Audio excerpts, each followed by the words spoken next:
Hello everyone, welcome back. Welcome to another live stream here. We're back in Explain 11.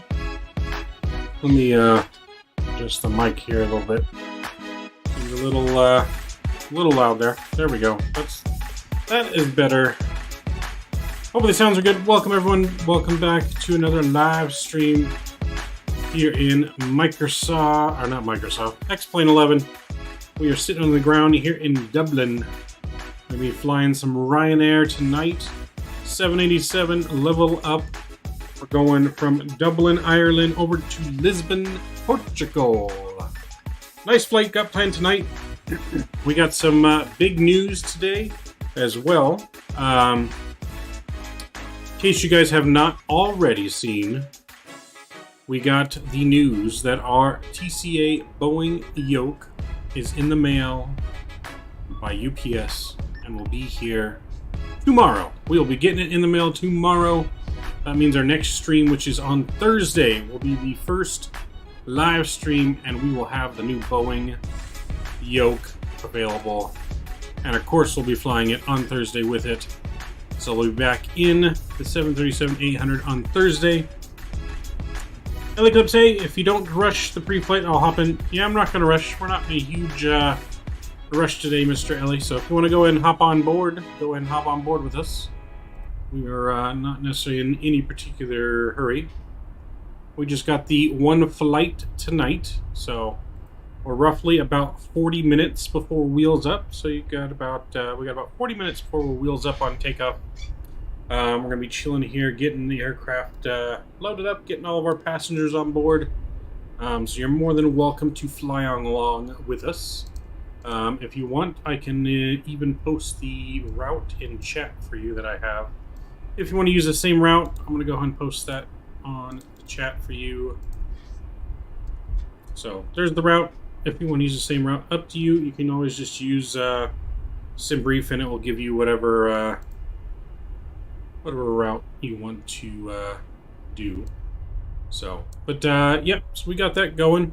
But yeah, so big news, Boeing yoke will be here tomorrow. We'll get it all set up tomorrow. I might post like maybe an unboxing like other people do. We'll see. Either that or I'll just post some pictures, maybe quick videos on Discord. But we are getting it in the mail tomorrow.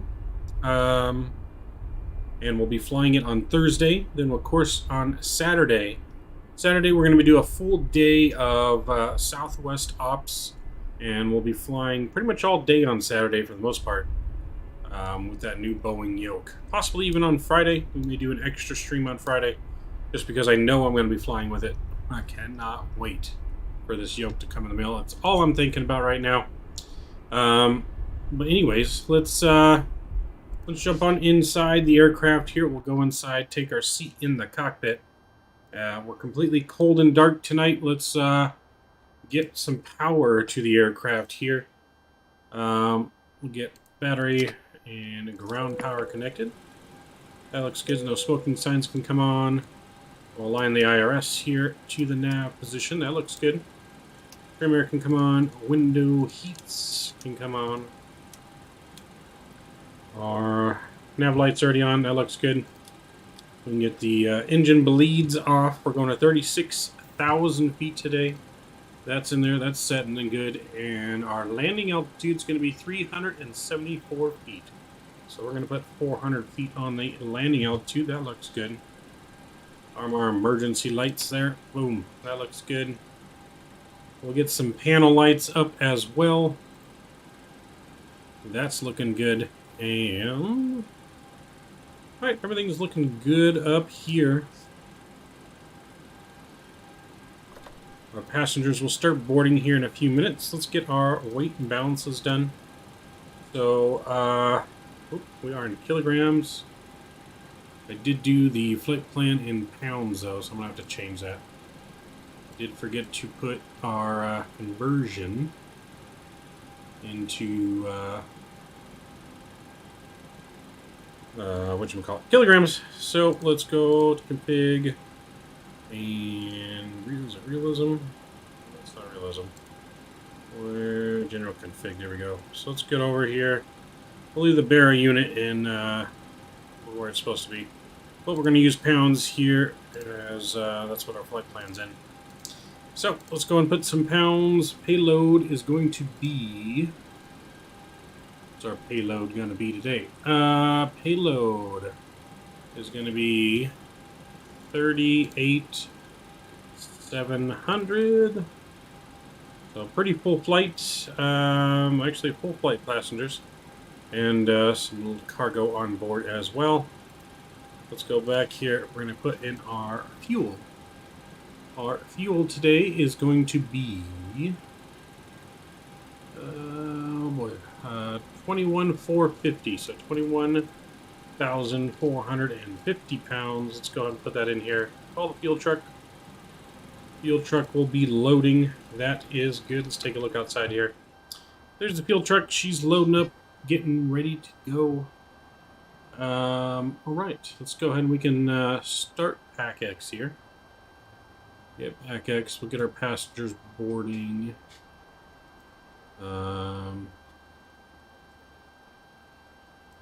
so there we go. Passengers are coming on board.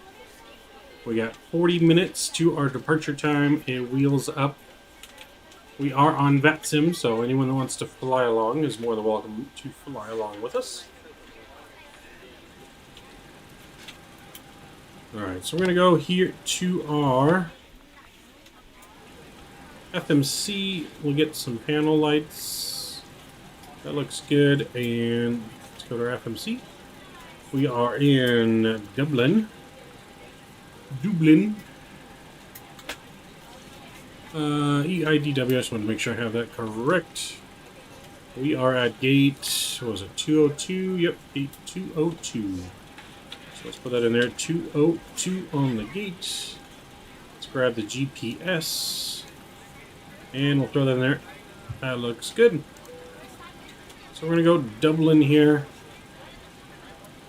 To Lisbon, LPPT. I think that's correct. Let me just make sure again. LPPT, yep. So let's go throw that in there. And we are Ryanair flight. Ryanair flight 7138, I believe. Yeah, 7138. We'll throw that in there. That looks good. We don't have any ATC online currently. Yeah, I'm going to be way behind probably. You got some time. Like I said, we got about 40 minutes before it wheels up. 38 minutes now. So you got some time. Pilot, what's going on? What's up, man? How we doing tonight? How are we doing? Are we doing good? I hope we're doing good. We are just getting things loaded up here.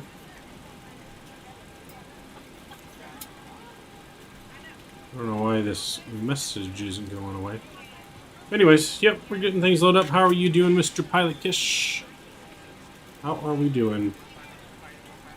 We got quite a long route program in here today. So let's go to our departure. Alright, SimBrief has us departing 2-8 left. Yep, I'm good. Just a lot of schoolwork. Ah, nice. Yeah, I do not miss schoolwork whatsoever. I do not miss it, that is for sure. Okay, so we got PackX going. Oh yeah, let's check active sky. We're going to check our weather here in Dublin. Alright, so winds right now are 250 at 5. So if we bring up our chart of Dublin, bring up our airport chart here at Dublin, 250 is our weather. So that does match 2-8 left. That's what it has us doing. So we're going to depart 2-8 left here. And we'll get that programmed in. Alright. so 28 left. And we're departing via the Olana 5 Alpha. Olan 5 Alpha. Here we go. And we'll route, activate, execute that right there. I need to do good because I'm applying for a cadet course to become a pilot sometime during this year. Nice. I wish you luck with that, man. Hopefully, hopefully you achieve that and are able to get that. That would be awesome. In the next about 3 years or so, sometime in that time frame, I'm gonna start trying to get my private pilot license. So that's my time frame as of right now. Alright, so we got our departure in there. Now we're going to put the rest of our route in there. A long route to put in here. So we're going to go direct to Ordum. Ordum. Oops. Can't spell. Ordum. And then from Ordum, we're going to go direct to Lasno. So we're going to go direct to Lasno. We'll put that in there. From Lasno, we're going to take an airway, Tango 9. So we'll hop on that airway, and then we're going to take Tango 9 to B-Gas. We're going to exit Tango 9 at B-Gas. I could spell gas, B-Gas. There we go. Then from B-Gas, we're going to go direct to Pike. Pike. And then from there, we're going to go direct to XMX, however you pronounce this. Go to the next page, go direct to there. We're going to activate that, execute, there we go. That's going to take us into our arrival into Portugal. So this flight today is going to be roughly 2 hours, 22 minutes on this flight time. So we don't know exactly what runway we're going to use yet. The plan is for runway 3, but it's going to depend on the winds once we get closer. We'll do that whole runway thing.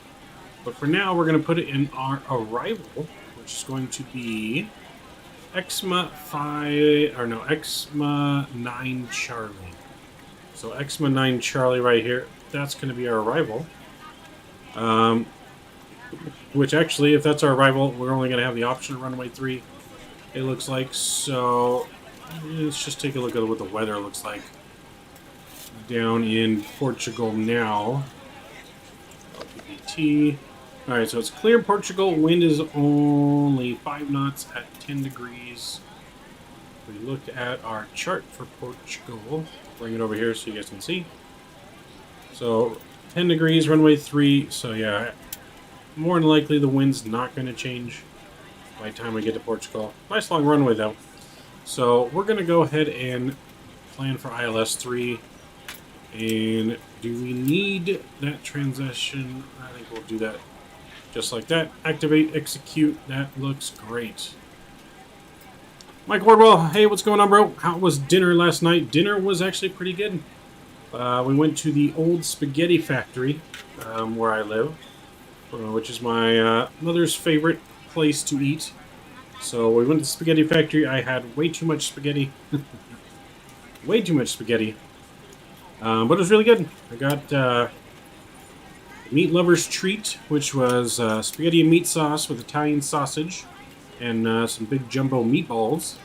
And I had a little Caesar salad. And then we had some Italian ice cream for dessert.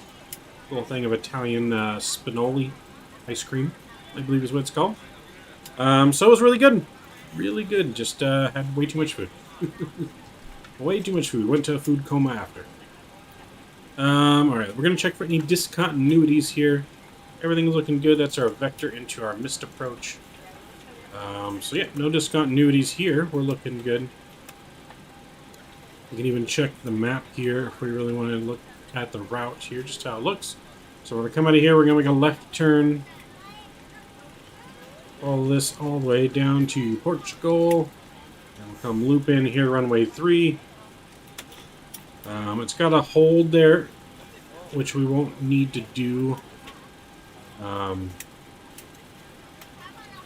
we're probably going to skip the hold. We'll get that skipped once we get there. And that should take us right into runway 3. That's looking good. This awesome rope sounds good. Yep, it was pretty good. So, sorry we had to push the stream back. It was a last minute change of plans. I originally planned to do something different, but all of a sudden they let me know late yesterday we're going to go out to dinner, so I had to do that for the mother's birthday. Turning the big 5-0. She's going to hate that I'm saying that out loud on stream, but it was the big 5-0 birthday, so definitely couldn't pass that up. Alright, let's get back over to map here. Let's see, is he still loading fuel into the airplane? Nope, fuel is done. Unable to find view ID 14. What time is your scheduled departure? So our scheduled departure is in 30 minutes and 54 seconds. 30 minutes, 54 seconds, so it's 9:28 right now, so about 10 o'clock Dublin time is our scheduled departure, which is in Zulu, which is going to be, what's going on here? Hold on. Nope, nope.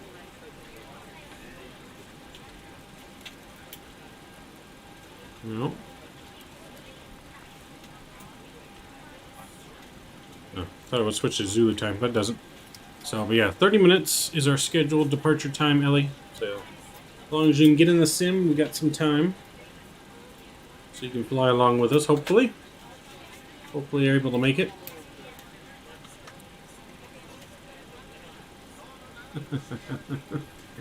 You done Brody Mom's gonna get you for calling out her big fit. Yes, she is. Hopefully she's not watching. Sometimes she randomly pops in stream. Hopefully she's not watching this one. Because she'll definitely kill me. We won't make it to Thursday's stream because I'll be dead. So let's not tell her I said anything. Okay, if she comes in the stream, she turned 30. The big 3-0. Alright, so let's go to our departure here at Dublin. So our departure, we'll be coming out this way, making this right turn down to Nippon, and then we're going to be going out direct to Olano. Our clearance is 9,000 feet, initial climb clearance. We're going to put that on just in case any ATC comes online. I'm not expecting ATC to show up. It's like 2 in the morning in Dublin. Ladies and gentlemen, welcome aboard. But you never know. Sometimes it surprises us. At this time, please be sure to make sure all large. So we'll put 9,000 there just in case. Teams climb 4,000 required for separation. Military operations at 3,000. Please don't hesitate to let a flight attendant know, and we would be happy to help you. After you put your carry-on items in the overhead bin and it is full, make sure you close it as a courtesy to other passengers. Also be sure that the aisle is clear and sit down so that way other passengers can get by you.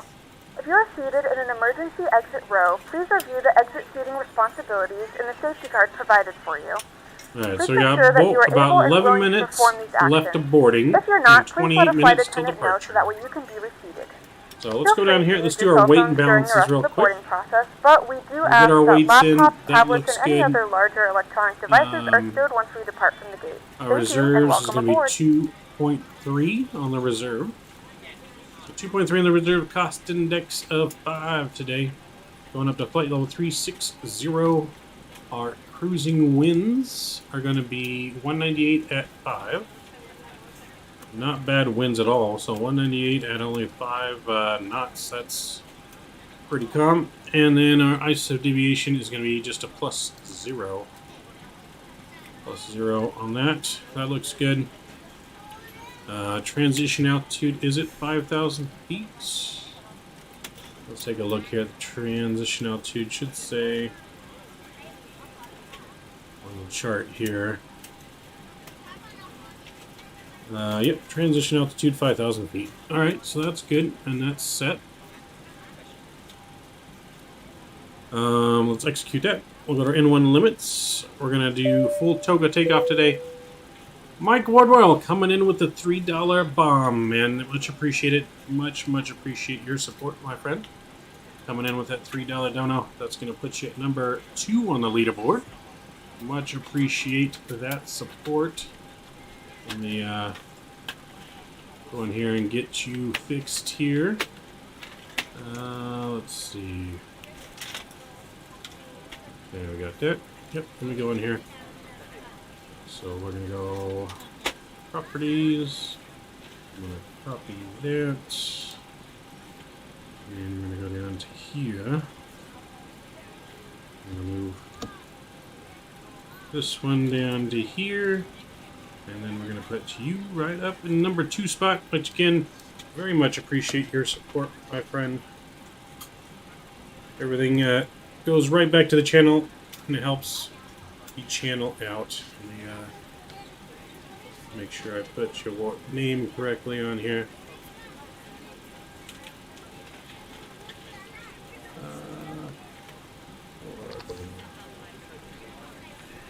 There we go. Oh, let me resize that so it looks good.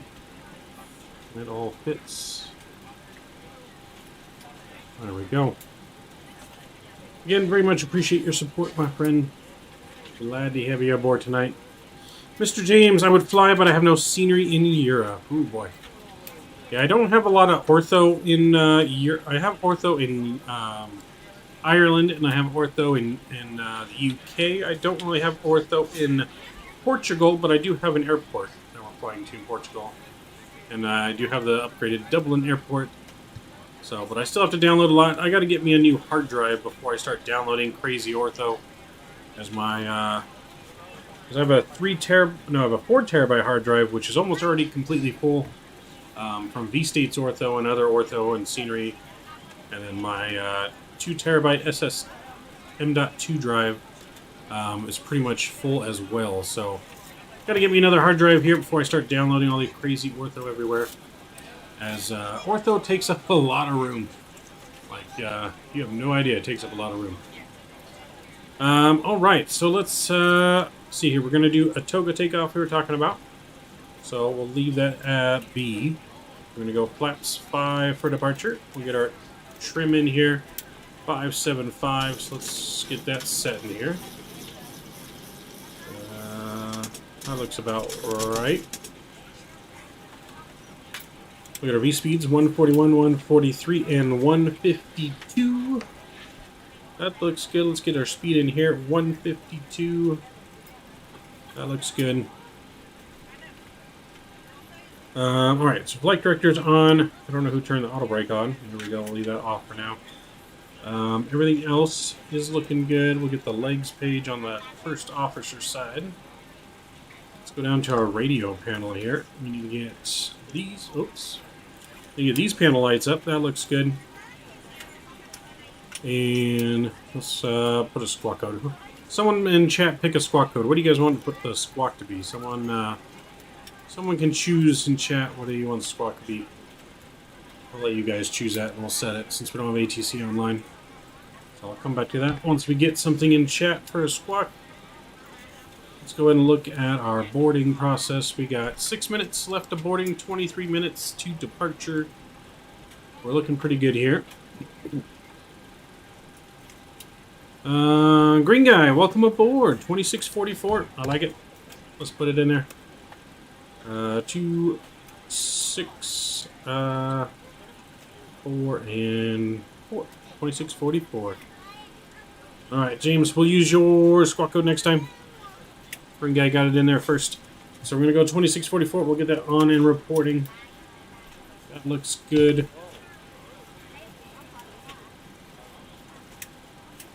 So let's get our seatbelt signs on here as well. Mr. Ellie, have you been able to get in the sim? Are you going to be departing with us? Is that you next to us? We've got a Ryanair next to us here. 7140. I'm assuming 7140 is flying along with us. Which of you guys in chat is Ryanair here next to us?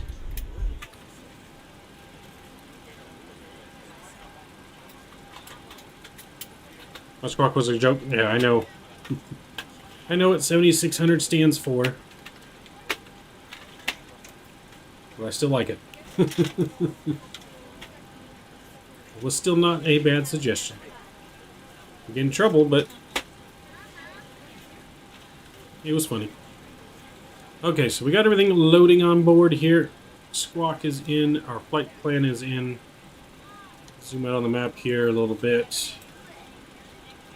Let's go ahead. We'll go bring up Sam here. Download our flight plan.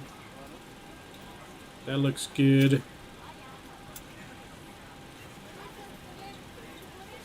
ATC mute button. Ellie, oh, that is you. Okay, sweet. Glad to see you flying with us, Mr. Ellie. I like it. Hopefully we'll get a big long conga line here one of these days going on one of our flights. Green Guy, I'm planning on flying on Vatsim soon. Where should I train? Well, I would suggest, since if you are from the States, America, then I would definitely train in the United States. Somewhere like Europe. What run are you taking off from? 28 left. Taking off 28 left. 28 left. And then, but yeah, in the United States, for my opinion, is definitely the simplest flying patterns and routes. Europe can be definitely complicated, a lot more complicated than America with their routing. It almost seems like no matter how long the flight is in Europe, the route is so complicated. So, yeah, definitely in the United States. California is easy to fly in if you want to fly in like in the west. The west coast I feel like is probably a little easier than the east coast.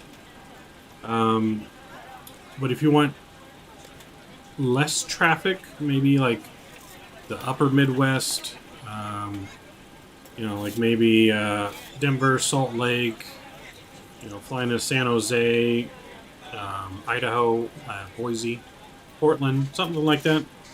Maybe it might be your best bet. Alright, so we'll pre-fly it here. We'll start pushback. We're going to plan the pushback. We're not quite ready for the tug yet, but we're going to push back just like this. Alright, Captain, got the directions. Let me know through the menu when you're ready. Altimeter in as well. So our altimeter is 1026. So 1026 is in. Oh wait, no, that's Portugal. Hold on. Looking at the wrong weather. 1033. That makes more sense. 1033 is in at Dublin. Wind is still pretty calm, only 5 knots, so not too much wind to worry about on takeoff. But yeah, we're taking off 28 left. But yeah, best bet's the western part of the United States to train in. You'll get ATC a lot of the times, but it won't be too crazy. And most of the routing in the West Coast is pretty simple, pretty straightforward. That's just my personal opinion, though. Okay, so you can hear our passengers still coming aboard. We got 1 minute left of boarding. So we're going to start our APU here. We'll get 1 fuel pump on. 1, 2, and 3 for the starter. We'll see the APU cup coming up here. Let's go outside. Let's take a listen. Let's listen to this APU. I'm sure the sound's all the way up here.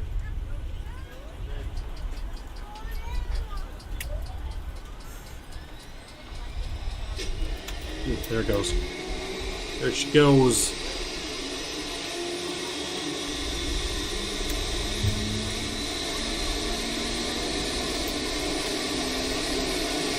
The sounds on the Level Up, man, are just... they're next level.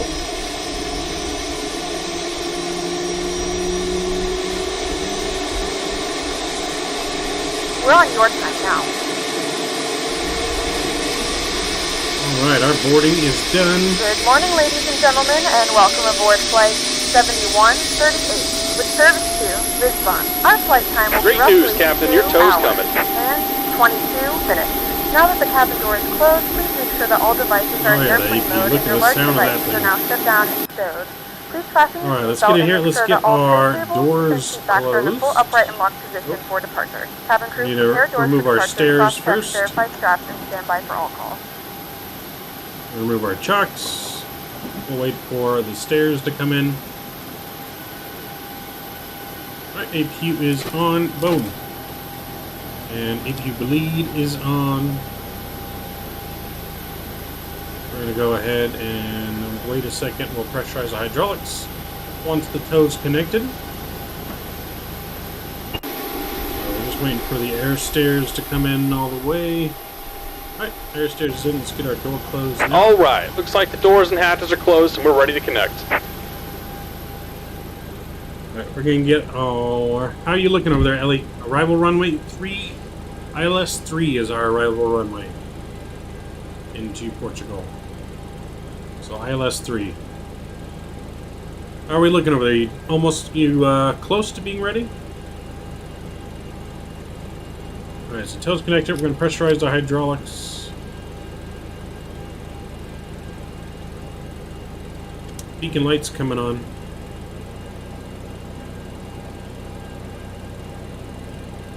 Let's go here in the middle and let's close our cockpit door. Welcome aboard, Captain. Tow's connected, bypass pins inserted. Go ahead and kill the parking brake when you're ready to go. Alright, we'll kill that parking brake in just a second.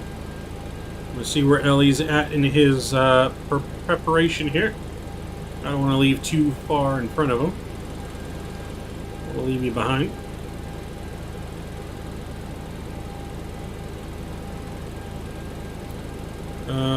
Okay, so everything's looking good. Squawk is on.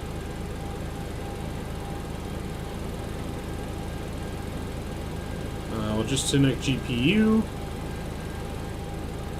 That's good. Alright, how are we looking? You good for me to push, start pushing back?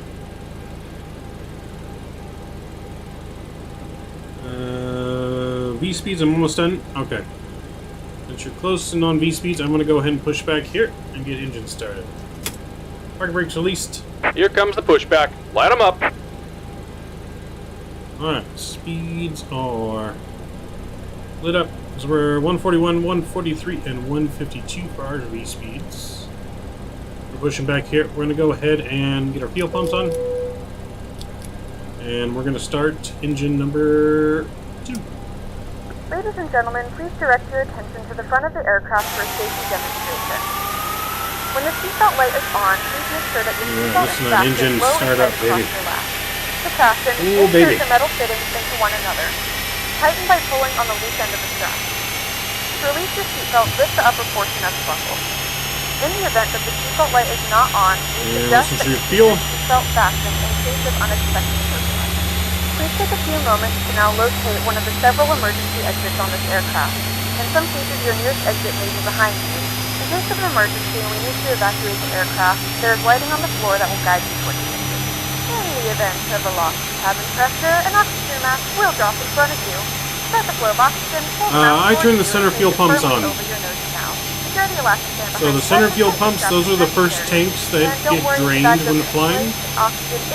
So I always turn them on to start. But as the plane pulls from the center pumps first, or the center tanks first, and then it pulls from the wings. Keep your mask on until a member of the crew advises you it's safe to remove it. Alright, we got to get engine number 2 start. Let's start engine number 1. A life vest is located in a pouch under your seat or between the armrests. When instructed, but of course, you only turn the center fuel pumps on if you actually have fuel in your center tank. And which just about done here. Go ahead and set your parking brake. Right, parking brake set. And we're disconnecting the tow. Give me just a moment. Use fuel number 1. QNH is 1033. 1033, Ellie. 1033. Please securely stow your personal items. Make sure your seatbelts are fastened and seat backs and tray tables are in their full upright position. We remind you that this is a non-smoking flight. Tampering with, disabling, or destroying the smoke detectors located in the lavatories is prohibited by law. All of this information look at our wings. We're going to go flaps 5 here. In the seat back in front of you. We suggest reading this and letting a cabin member know if you have any questions. Thank you for flying with us again, and we hope you enjoy your flight.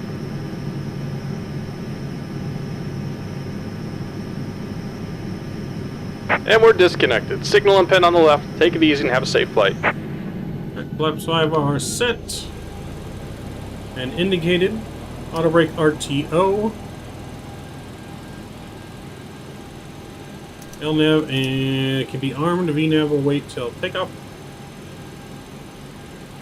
We got 9,000 feet plugged in. That looks good. Flight directors are on.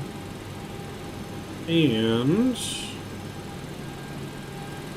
there's our hand signal, waving us good to go. Mr. Ellie is pushing back, so we'll be taxiing right behind him. And that looks good. Looking good. There goes the tug. Let's go ahead here and finish our engine start procedure. Engine gens are coming on. Bleeds for the engine are on. APU bleeds off. Packs to the auto position. And APU's coming off. Probe heat's coming on in a yaw damper. Everything up here looks good. We don't need any anti-ice on. Seatbelt signs are on.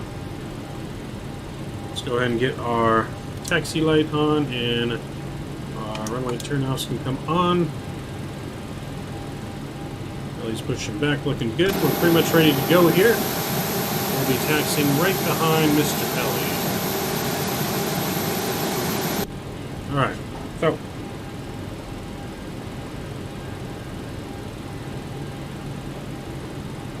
alright, trim is set, auto brake set. I don't think we're forgetting anything. If you think we're forgetting something, let me know.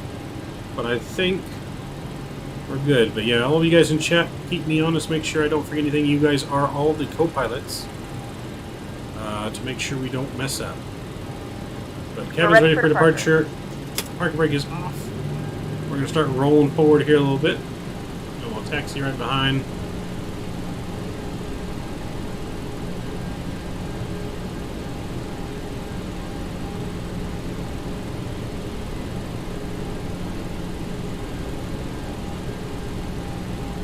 AW Cruise, what's going on? That weather change. Yeah, that's active sky. That's active sky for you. As we get going here, probably change back again. I think that has to do with active sky talking to Enhanced Skyscapes a little bit there.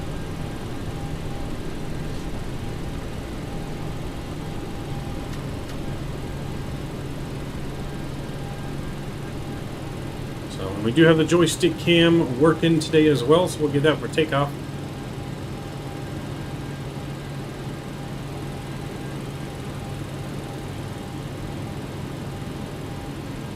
So our next stream, again, for all of you guys that missed it earlier, is going to be Thursday. Thursday we'll be flying 737-800 again.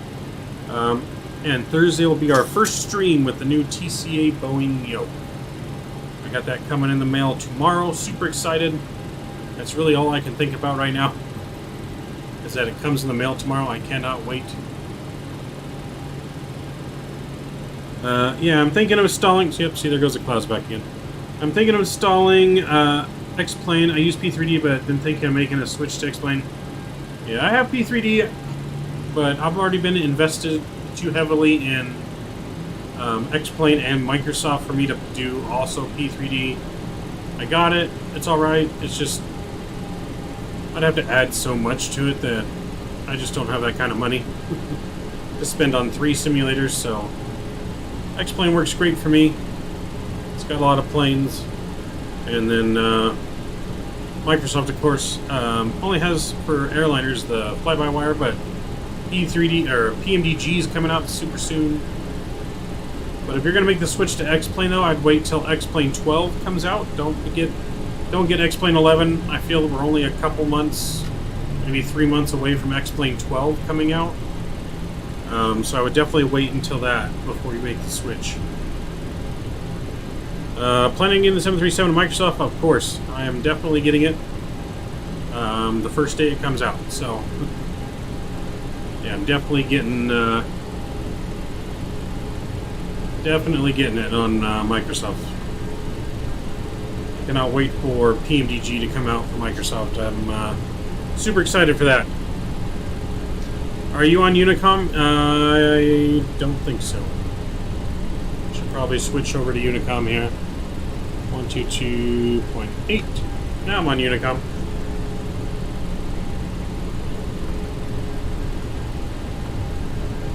So that's a good eye there. Catching me and making sure I'm on the right frequency.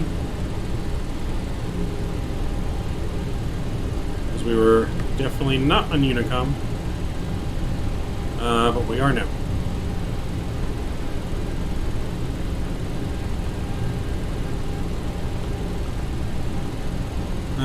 Let's see. I have been having it. The thing is, it didn't install. It didn't install. Oh, gotcha. So you already have it. You just haven't installed it. Got it. I mean, if you already have it, then yeah, I would make the switch.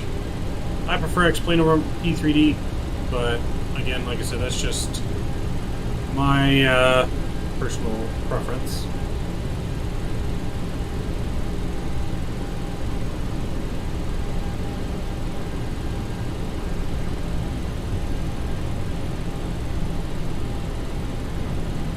So there's a lot of freeware you can add to X-Plane to make it look good. And there's some cheap payware stuff like the cloud add-on to make these clouds look like they do. That was like 10 or 15 bucks, I think. Well worth it to make the clouds look a lot closer to Microsoft level clouds. Dublin traffic, Ryanair 7140 is going to be taking off 28 left, Alono 5 Alpha departure. Pilot B, on until empty. You talking about the center tanks? Yeah, center tanks with them on until it's empty.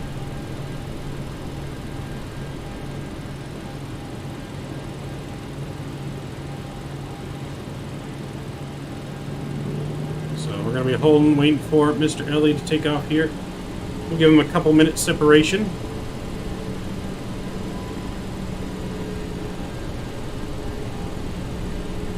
Make sure you take off the right runway. It's a little confusing here in Dublin. It is very easy to take off on the wrong runway. And believe me, I have done it before. You're going to do the runway straight ahead, not the runway to the right. Like straight and to the right, not right.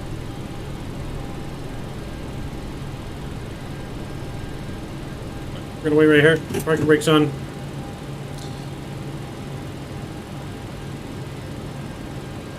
Think about trying to edit a freeware MD90 to a 717 on X-Plane. Well, more power to you if you can do that. I don't know the first thing about trying to edit a plane. I know how to edit liveries and make a livery, but I have no idea the first thing about trying to make a plane on any simulator.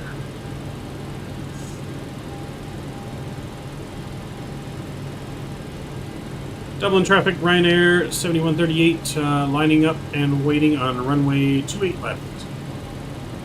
Dublin traffic. Alright, parking brake released. We're going to line up. Ellie is taking off. Let's get all of our landing lights on here. Strobe lights are on. We're going to notify our cabin.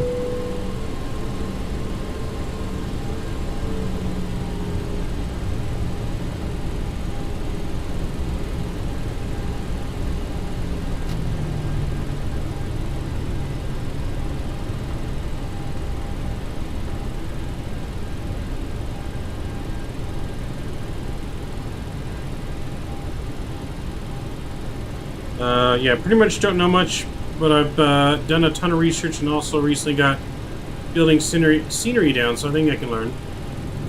Yeah, if I had the time, I probably could sit down and learn it, but even building scenery, I don't know the first thing about it yet either. I don't know the first thing about that, or building planes, just liveries at this point. It took me a while to learn the liveries, figure out how to do it, but I finally did. And it was a lot easier than I was making it out to be. Well, it's easy to make the liveries, but it's not easy to make them like fully detailed. That takes a lot of time. I've kind of made some basic liveries for Maverick Aviation. So we're going to give Ellie a second here. Already lost visual. He's in the cloud somewhere. Dublin traffic, Ryanair 7140, making our left-hand turn now on the Alono 5 Alpha departure.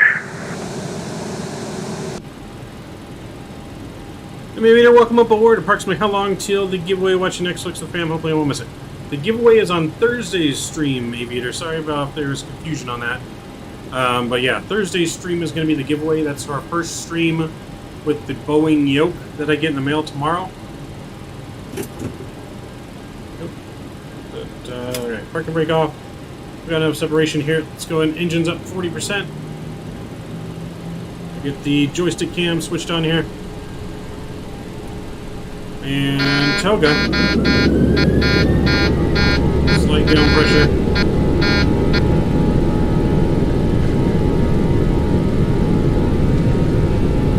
So yeah, Thursday night though, giveaway. We're celebrating that we have the Boeiing yoke. 80 knots. 80 knots, airspeed's alive. Neutral on the yoke.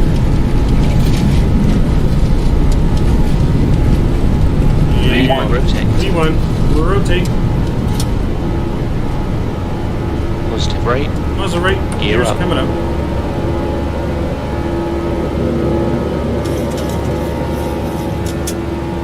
$400. 400 feet.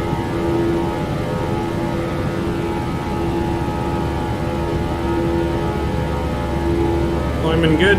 1,000.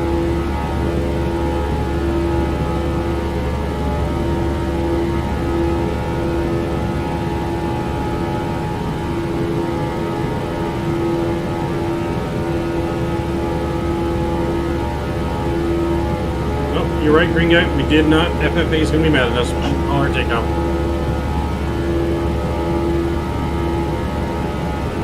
Dublin traffic's Ryanair 7138 on the Olana 5 departure.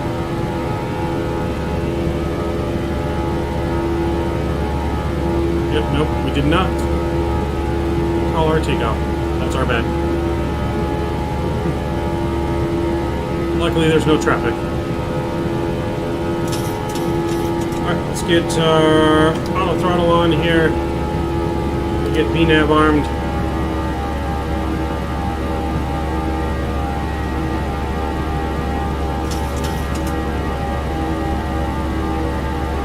Let's get our gear to the off position. Auto brake to come off.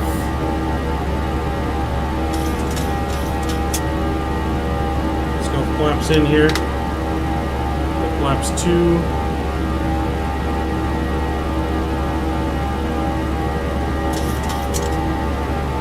Trimmer out here, good. We're at transition altitude. We'll get over to standard here.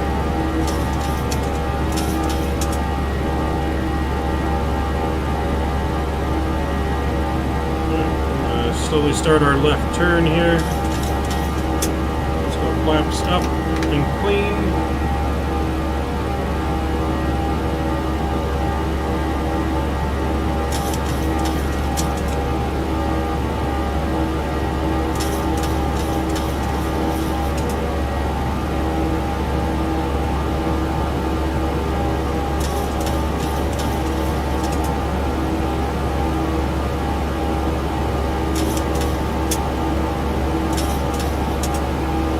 Aircraft flies good, as long as you got her trimmed out good.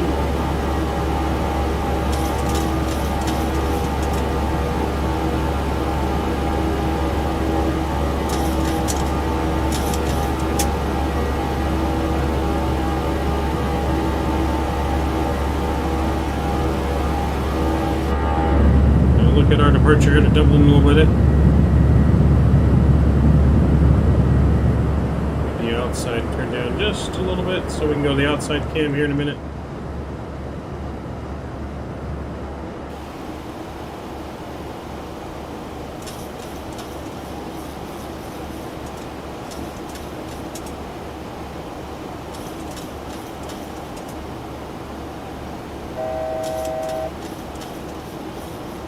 Alright, we're going to autopilot turned on here. Bring you guys back up to the flight deck.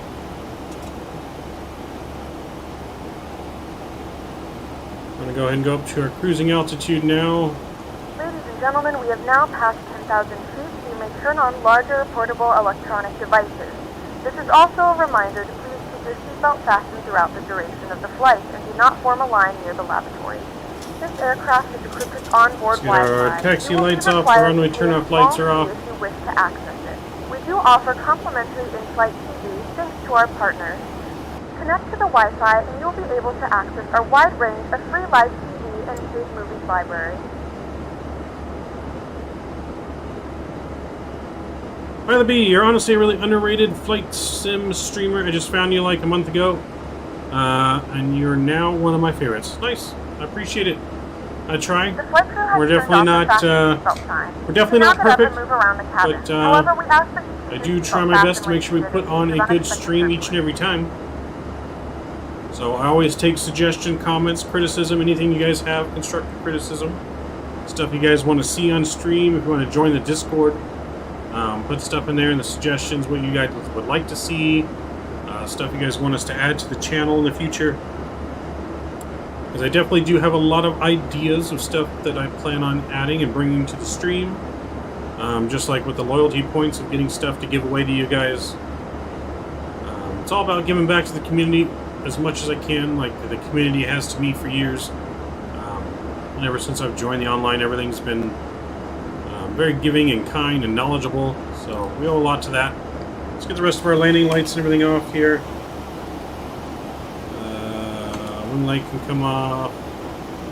Stay on. That looks good. Alright, we're going into the clouds here. We're going to get our anti-ice on. So, anti-ice is on now. It is -3 outside. So we'll get anti-ice on just in case.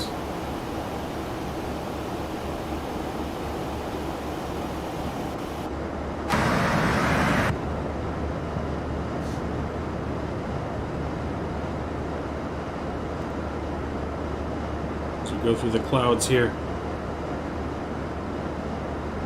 But yes, I much appreciate it, Pilot Beat. I'm glad, and I appreciate you coming aboard on our flights. I appreciate each and every one of you guys. Without you guys, none of this is possible. So, very much appreciate it all. We'll always give back as much as we can to the community. Alright, so... oh, that's not our departure. There's our departure.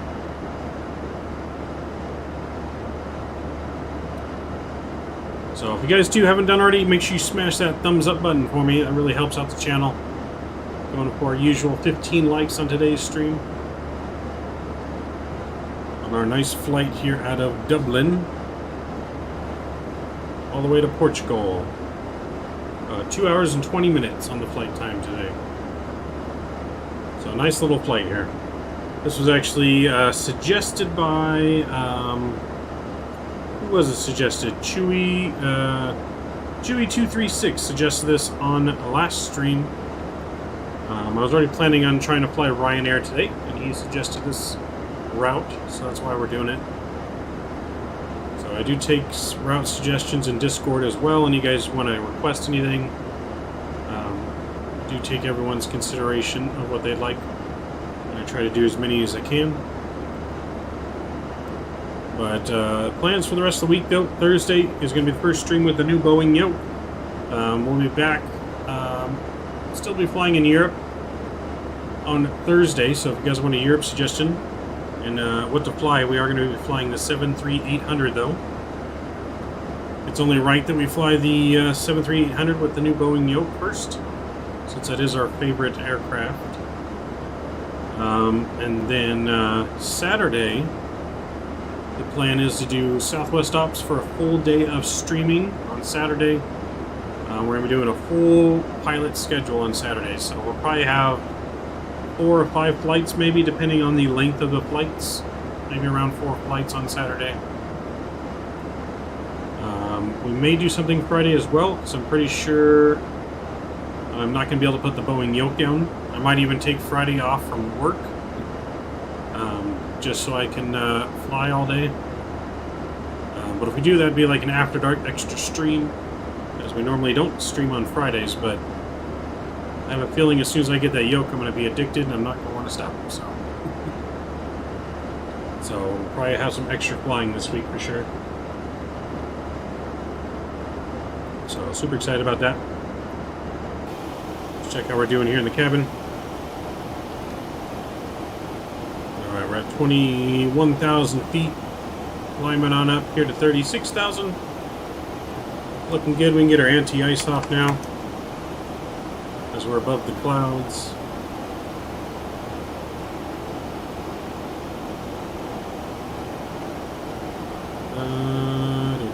See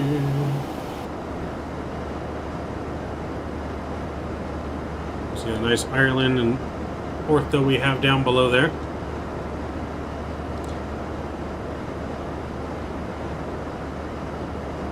Drew, LFPG to LDD. Is that a W? It's hard to read that in chat. Is that a W or a U? LDDU? Alright, I'll look into that flight tomorrow. I'll write that down so we don't forget. I don't know if you're in Discord or not, Drew, but if you could leave that in Discord too, to help me not forget. And I'll look into that flight for Thursday. I want to make sure though on the routes too that they do have 737-800s. Is that Orbex, Ortho, or Ortho? This is V-States for Ireland. So yeah, in Ireland I have V-States Ortho. It's free. You can download it from V-States. Yeah, V-States also is mainly the United States, but they also do have Jamaica and Ireland. And that's what you're seeing here. It looks pretty good. I mean, it's free, easy to install. Croatia. Okay. I got you, Drew. I'm looking to doing a flight with that tomorrow. Do you have a link for it? I can get you a link. 1 second. I will get you a link here.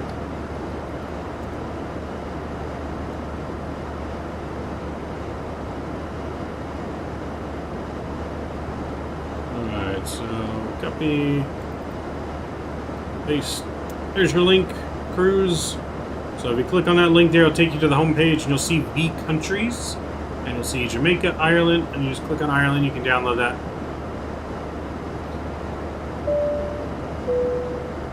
Anyway, Cruz, thanks for the follow, man. Much appreciate the support, my friend. You know, V-States are awesome. They're free. Like I said, it's mainly, they have all the states in the U.S. And then they also have Jamaica and Ireland, which I have both of those. But yeah, you can see all this looks great, especially for being free. Can't beat it. Vertical Sim is who makes V-States. Vertical Sim in general just does awesome work. Here guy might do flights in South America, Andes, just for the mountains. Yep.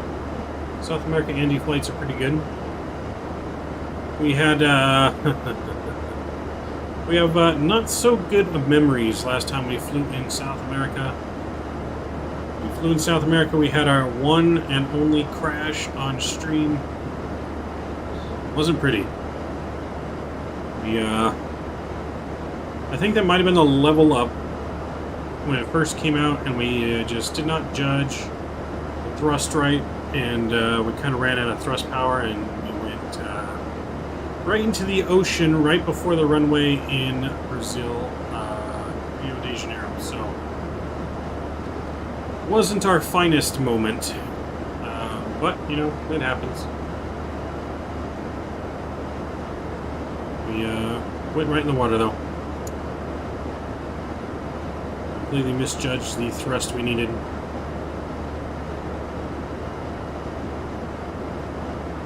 But happens to the best of us, I guess. Let's get some tunes going here in the background for you. Let's get some background music here. What do I want to start with?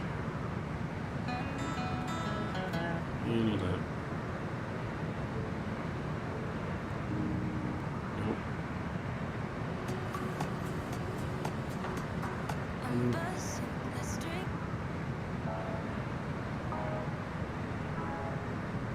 Being picky here.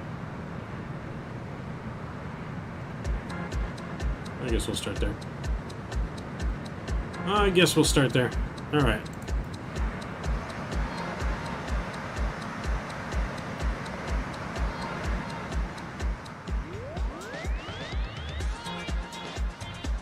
So we are cruising right along. On our way to Portugal. It's been a good minute since we've flown to Portugal. We've flown in and out of Dublin recently, but not Portugal. So I just had a buddy actually come back from Spain. He had been stationed in Spain for a while in the Navy. He just recently got back to the States end of last year.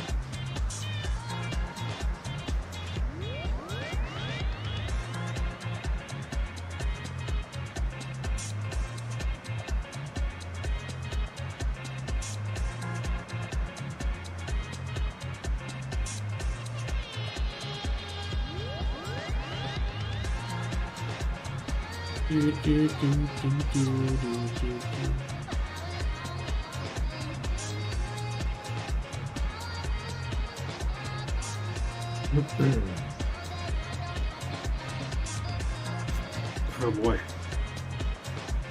So I hope everyone's having a great Tuesday evening or night or morning Wednesday, depending on where you're coming from. So yeah, hopefully you guys are all doing well.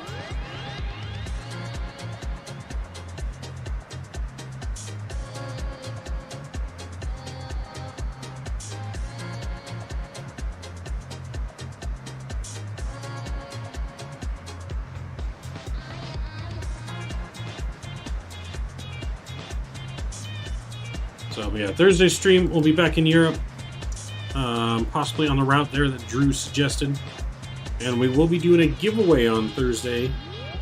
Giveaway will either be a gift card to either Sim Market or the Org Store, or some merch giveaway, whatever the winner wants to choose. Johnny boy, how are we doing? Welcome aboard. When you had COVID, were you vaxxed? I heard it helps when you have it. I'm still deciding on mine. I was not. I don't necessarily get vaccines very often, as usually whenever I get them, I get sick. So I am iffy on getting it, just for the fact that when I get them, I get sick, and I don't get sick very often. So I had COVID in 2020 when it first came out. Didn't think anything of it, just felt like a normal flu. And then I had it again recently. It was pretty mild, not too bad. Again, it kind of just felt like a normal flu. Kind of hit me in waves the first night. I had a fever, a really bad migraine headache, kind of felt like a sinus headache. From my nose being stuffed up is kind of what it felt like. And that fever went away that morning as soon as I took medicine. Kind of felt better over the weekend. Come Monday, I was feeling fine, and then kind of had a little bit of breathing issue just because I have asthma, so it's kind of expected. But I just felt, other than that, just felt weak and just tired. But got some more medicine from the doctor, and all 100% better now, so it really wasn't too bad. I would just get like shortness of breath if I were to do anything, any kind of activity, getting up, walking around, but I didn't necessarily like feel bad. So yeah, just everywhere else just feels like a flu. Yeah, I mean, it's basically the flu, just a different strain of the flu. And COVID's never going away. It's going to be just like the flu. Will be there forever. And it will change, and I don't think it's ever going to go away completely. Well, that's good. It was not bad. Yeah. So I know it affects everyone differently. Just gotta, stay safe, make good choices, and do what you gotta do.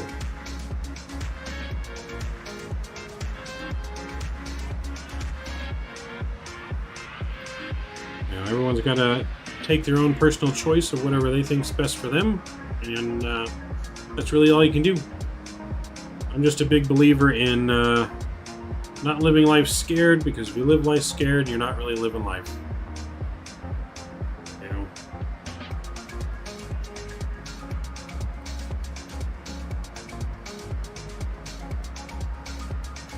Is this the 7376? No, 737-800. 800 Ryanair, the LevelUP version.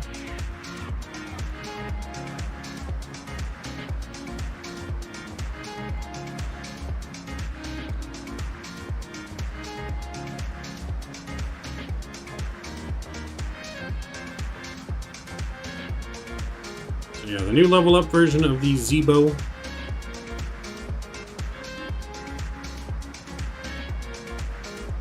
Only a few fly the 600. Yeah, only very limited airlines fly the 6.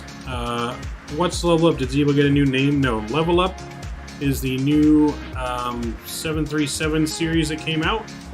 They basically took the Zibo, worked with the developers from Zibo to try and make the Zibo better. So it's got better textures and better sounds, a little bit different flight dynamic than the Zibo, and it's got a lot of hope for the improvements they're going to be doing to make it just as good, if not better, than the Zibo. Gotta go to bed and see you later, James. All right, man. Appreciate you coming aboard. Hopefully we'll see you on Thursday for that giveaway and that flight again in Europe with our new Boeiing yoke. Super excited. Like I said, I'm not even thinking about calling off work on Friday just so I can fly it all day long. I know Scandinavian does. Yeah, I think I did see that as well. But they do fly the 600. So maybe we'll fly the 600 here one day. We'll be starting our in-flight service. Once I find a good flight for it. We'll be serving complimentary drinks and snacks.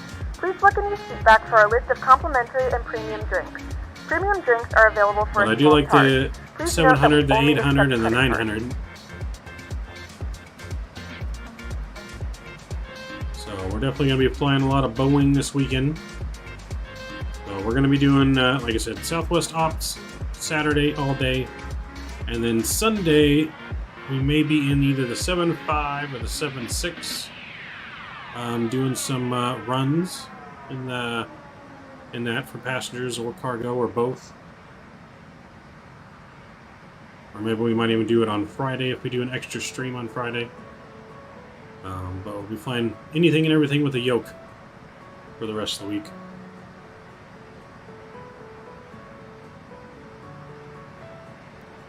And then next week we'll probably try to mix in some Microsoft on Tuesday, Thursday.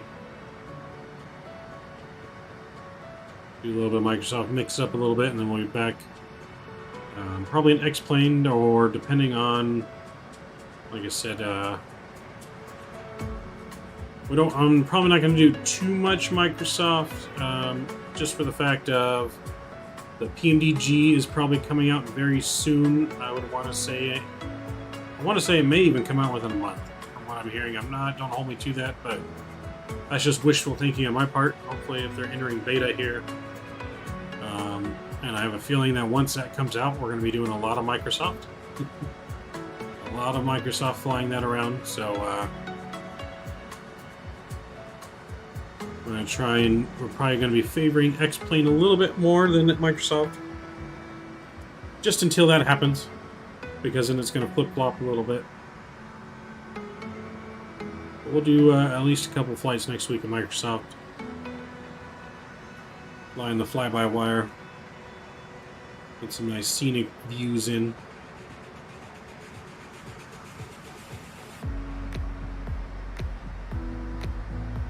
Well, got a good flight here. Over to Portugal. Let's see here. Take a look at the live map for a second. There we go, live map. Nice clouds, yes. Exclamation point clouds in chat will get you a link to the plugin I'm using, which is Enhanced Skyscapes. Alright, so right here, Mr. Ellie is right there. Nice little, we got some decent separation, so we're looking good. And there's another plane down there getting ready to take off from Dublin.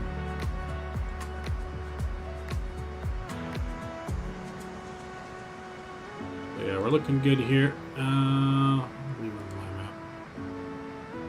So yeah, Enhanced Skyscapes is what we're using for the clouds. Makes it look a lot better than default, that's for sure. A lot better than default. We should be at cruise by now. Yeah, center tanks are empty, so we're gonna get center fuel tilts off. And we'll get our seatbelt sign off. Seatbelt signs off. We're gonna let the passengers walk around a little bit. Take their seatbelts off, relax. Got a nice cruise here going. So you guys prefer the outside view here? Do you guys want the inside wing engine view? Or do you want the regular wing view? Or we have the back wing view. Which view do you guys prefer? Let you guys decide what you want to, kind of view you want. I kind of like this view, but whatever you guys want to see.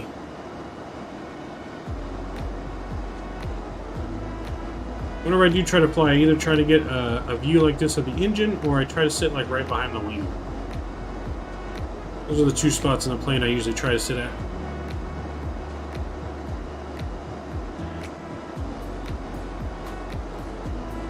I feel like too, like this, the seat right behind the wing, right where the rear wheels are, is kind of a fun seat, just for the fact of, like, it feels really cool when you lift off the runway, because it kind of feels like you go weightlessness for a second when those wheels leave the ground. The way that the plane kind of just like catches the wind up. I don't know. Feels pretty good. I don't know if you guys know what I'm talking about. Experienced that on the plane before.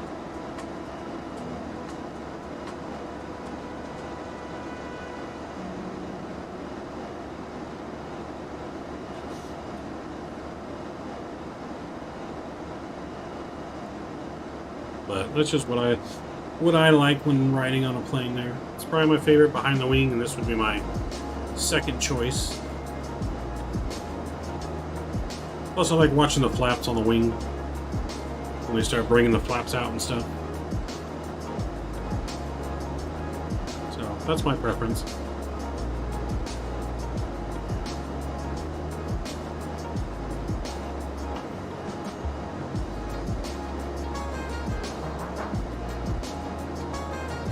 So,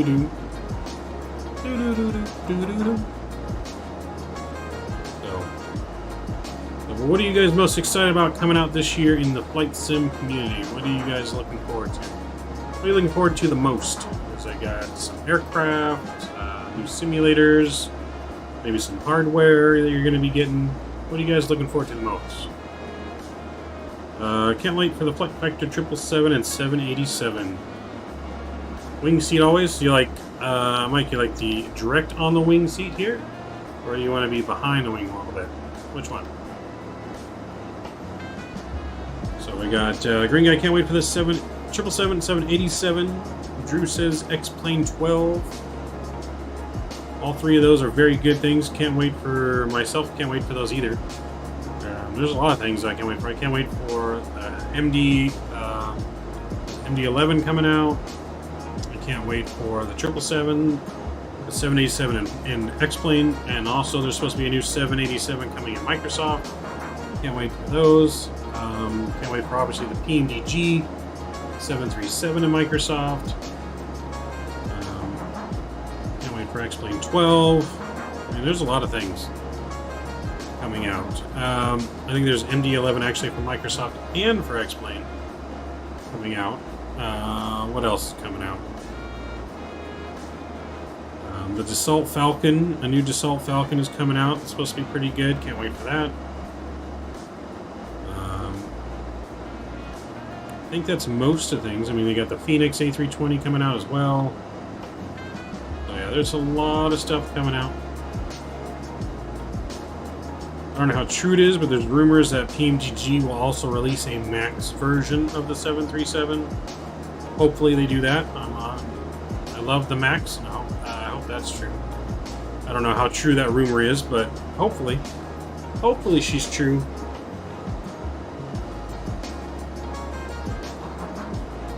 The list is endless. Yes, the list is really is endless. There's so many things coming out. This year is either going to be completely unbelievable or a huge letdown. It's like there's no in between. The hype has been so built up that it's either going to be just incredible year, absolutely amazing, or we're going to be completely let down. Hopefully it's the latter. I9 build is coming to Microsoft, but probably next year. Yep, that's also coming to Microsoft. That's another thing. God, there's so many things coming. I mean, in X-Plane 12, the main thing I hope for is a new complete weather engine, so we don't have to use a third-party add-on for weather, because as much as I love Active Sky, I probably hate it just as much. I mean, the main thing I hate about Active Sky is I just hate how when you enter a spot on Active Sky's map that doesn't have clouds, it makes all the clouds disappear. Like, it doesn't know how to just keep clouds coming, you know, like Microsoft does. That's probably the number one thing I cannot stand. Because you'll be flying and all of a sudden, like, you'll be on final and then all of a sudden, bam, where the hell does fog come from, you know? And it's like, hello?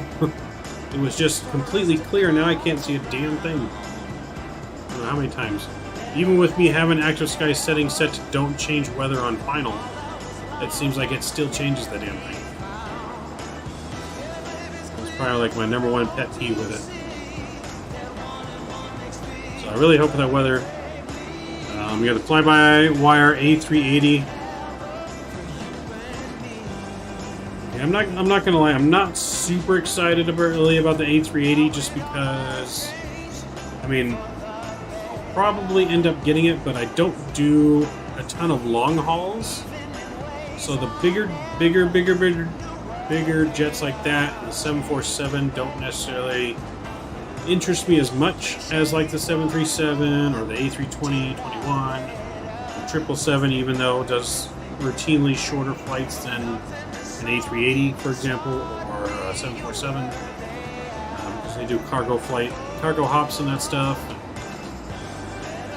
But I'm more of a two-engine kind of guy, I guess you could say, two-engine. So I'm not big on the four-engine planes that much. Not to say they're not good planes, I mean, they're magnificently built planes, but I'm just more of a two-engine guy.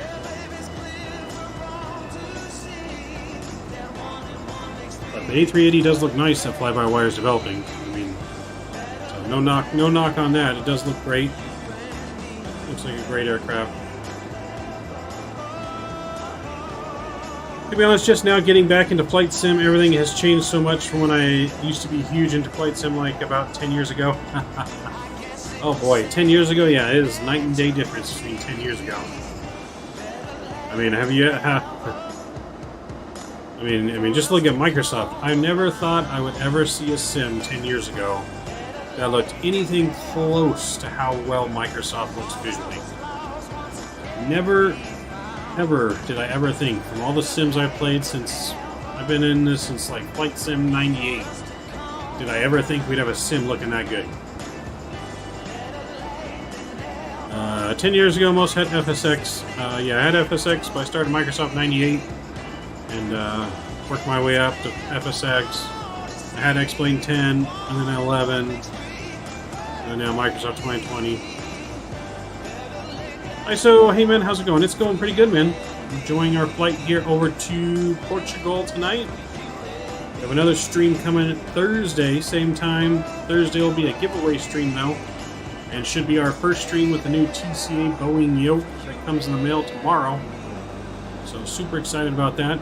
That's why we're doing a giveaway, just because I'm so excited for the yoke. I'm just going to be celebrating getting the yoke. Yeah, 98, I still remember that. Yeah, 98, man. And back then, I was playing the flight sim on laptops. Like, I didn't get a actual PC until like 6 months before Microsoft came out. Everything else I was doing on like just crappy laptops. And then as soon as Microsoft came out, I knew I had to get me a PC because there was no way my laptop would run Microsoft. So I finally custom built me a PC, which is what I have now. So much better than playing on the laptop, that's for sure. Like the performance-wise and controls and everything. Like when I had 98, I didn't have joysticks and controls. Like I had to use mouse and keyboard when I first started. You know how hard it is to fly a plane with mouse and keyboard? Oh, it's so difficult. So we've come a very long way since our Microsoft 98 days. Sounds great. You will enjoy. Been using it for the past month. It's amazing. Yeah, no, I believe it. I got to see it and touch it at the Flight Sim Expo, and ever since then I've been dreaming about getting it ever so much. I use a laptop, but at least my laptop has good specs. Yeah, I mean, you can use laptops like if you have good specs, and or if you get an actual like gaming laptop, because there's plenty of powerful laptops that are probably even more powerful than the PC I have built here. But those are super expensive. But I love how my PC much better. Yeah, much better than playing on a laptop for games.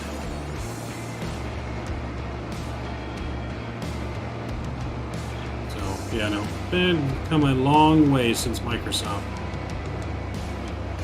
Super long way. I'll take a look at the cabin here, Ryanair cabin, just in case you guys haven't seen it. We need to get our lights in the cabin changed out. We didn't change our lights for cruise. There you go. You guys can see the difference. A little purple glow here for Ryanair.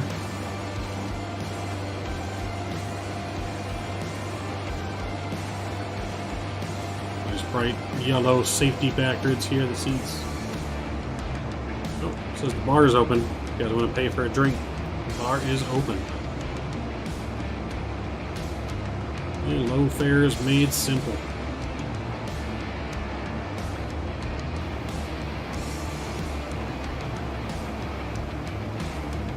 Alright, so yeah, I paid $2,000 for mine with a 2070 Super and an i7 900A. Nice.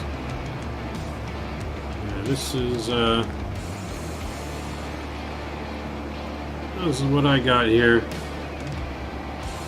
My computer cost me about $3,000 to build. And that's not including monitors, that was just the computer itself.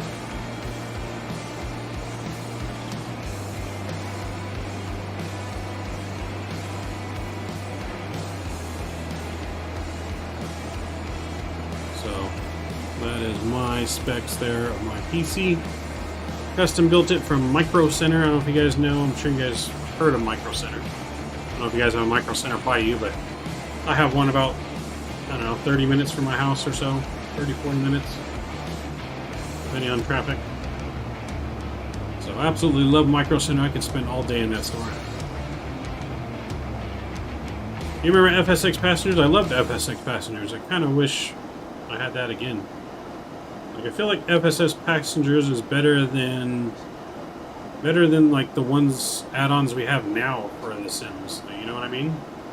I miss FSX Passengers. Like, I feel like it's better than Pack X. I feel like it's better than the self-loading cargo. From what I remember, it's been a long time since I've used it, but I don't know. I just feel like it was more interactive for some reason. I can't remember like in detail exactly how it went. I just remember that it was like more detailed, if that makes sense. You know, that was my experience with it anyways.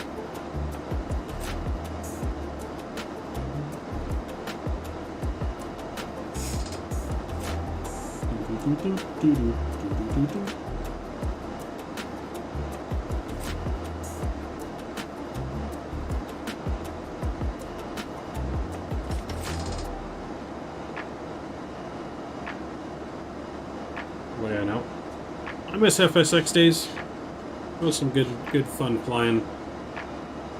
So you guys remember the Area 51 mission in Microsoft FSX? I like flying that mission.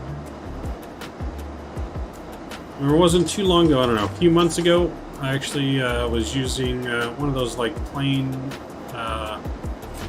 finder apps, plane spotting apps, and I actually saw like the Janet plane take off from Vegas on there, and I saw it flying up the same route that we took like in FSX, and then all of a sudden at the last minute, you know, it just disappeared when it cuts its transponder. Same way you would in the mission, you cut your transponder and make that right turn into towards Area 51. So I thought that was pretty cool to kind of see that and how it was so much similar to that mission we flew in FSX. That was pretty cool.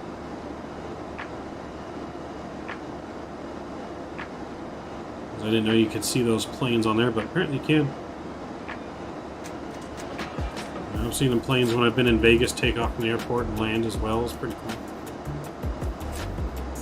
Like, it's pretty weird the fact that it's so top secret, yet it's so close and accessible to, like, regular humans. Like, you can see the people coming and going. Like, I feel like they would try to hide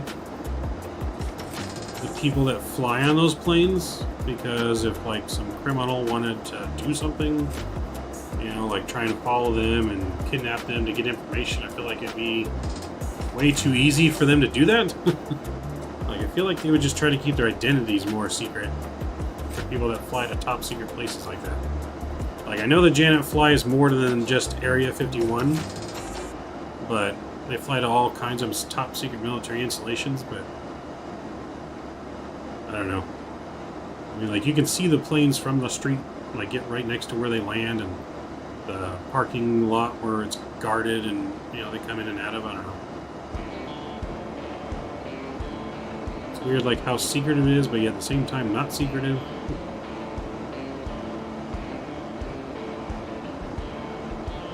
You know, like the plane with a red stripe, everyone knows what it is. I think they would have just like a completely white, unmarked plane. Those were the days? Yeah, those were the days, man. Those were the days. Those were the cool days. We're over the water now, no land below us. Let's see where we're at. Yep, so we're right here, right over the middle of the water. Over the Atlantic. And right over the Atlantic, almost to the halfway point. About right here, it'll be halfway or so. Portugal. So we're getting there. We are getting there. So appreciate you guys smashing that thumbs up button. We've hit our goal for the stream already. Maybe we can double our goal by the time we get to Portugal, since we're not even halfway yet. Then we see if we can get to 30 likes. That'd be pretty awesome. On today's stream, we're already at 17.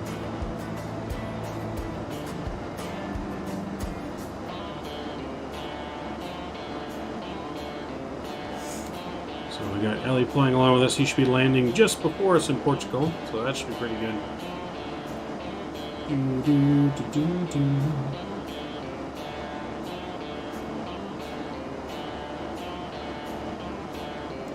So, being a real pilot life, man, that's the dream job. It'd be absolutely awesome, just the feeling of flying, being able to fly like this every day. Absolutely incredible.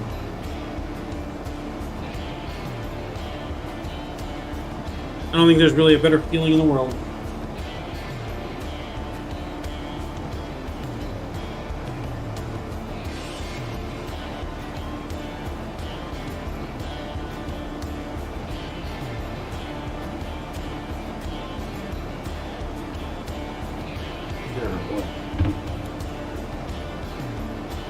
So, pilot planes, I always get motion sickness.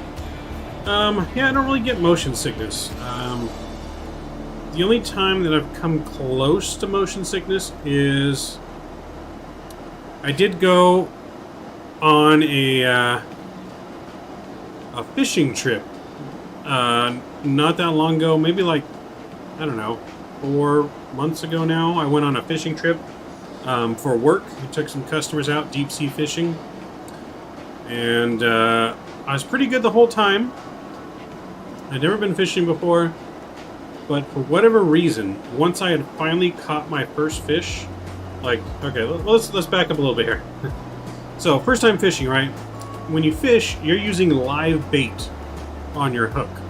And so you have to go in this little pool and catch with your bare hand a live fish. And then get that live fish on your hook. I had the hardest time catching the damn fish in the thing to put it on the hook. Like, it would always just keep squirming out of my hand so bad.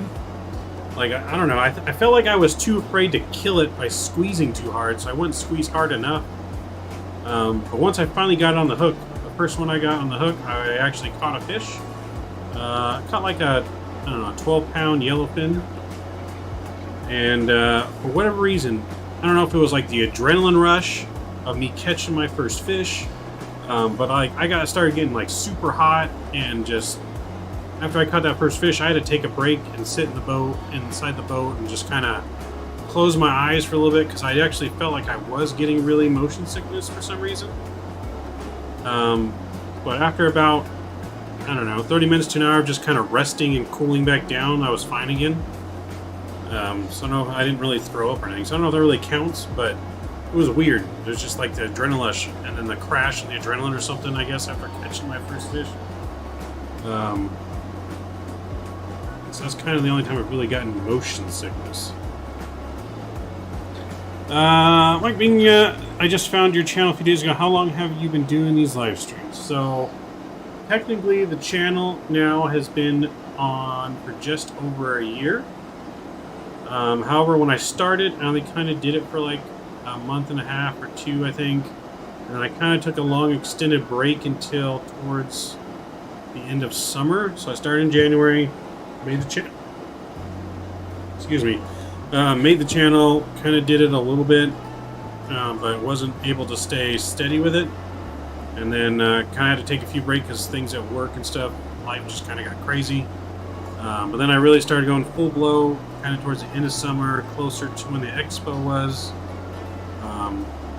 So kind of around there is kind of when I really started going full blow and really taking things, seriously and trying to make things good. And so, but yeah, so the channel's been around for a year, but then we've been doing it like serious streaming for whenever the expo. When was the expo? In September of last year? So maybe like we started July, August. Somewhere around there, maybe. I mean, you have to look at my videos on YouTube, but they do go all the way back a year.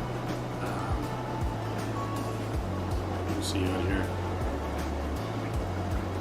Let's get more videos. So yeah, we started a year ago, 11 months, and then 10 months, 9 months. Then after that, after the 9-month video, so yeah, it looks like we did it for about a month and a half, and then we took like a 4-month break.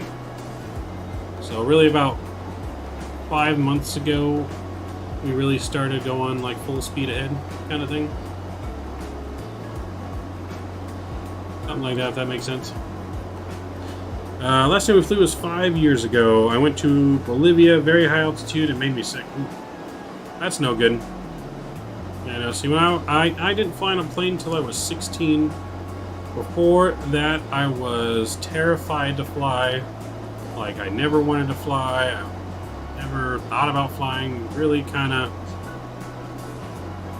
and then at 16, kind of forced myself on a plane. That first flight, man, I was so nervous.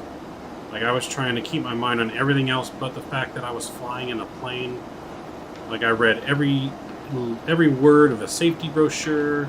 I don't know if you guys remember Sky Mall. They used to have Sky Mall magazines. I probably read everything in that Sky Mall magazine. And then kind of once we landed, I mean, it was a huge relief once I landed and kind of got off the plane. But then ever since then, I had to take a plane back home. And then ever since then, I kind of just loved flying. Like once I got over that initial fear, I absolutely loved flying. I'd fly somewhere every day if I had the money to just fly on a plane.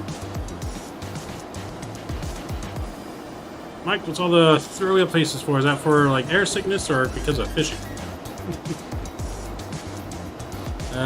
You see, last time I barely knew about planes. Now I would love to go on one. Yep, same. I was absolutely terrified, but now I would go fly on a plane every chance I got. So the other thing, Green Guy, got to talk about, man, what happened to your Patriots, man?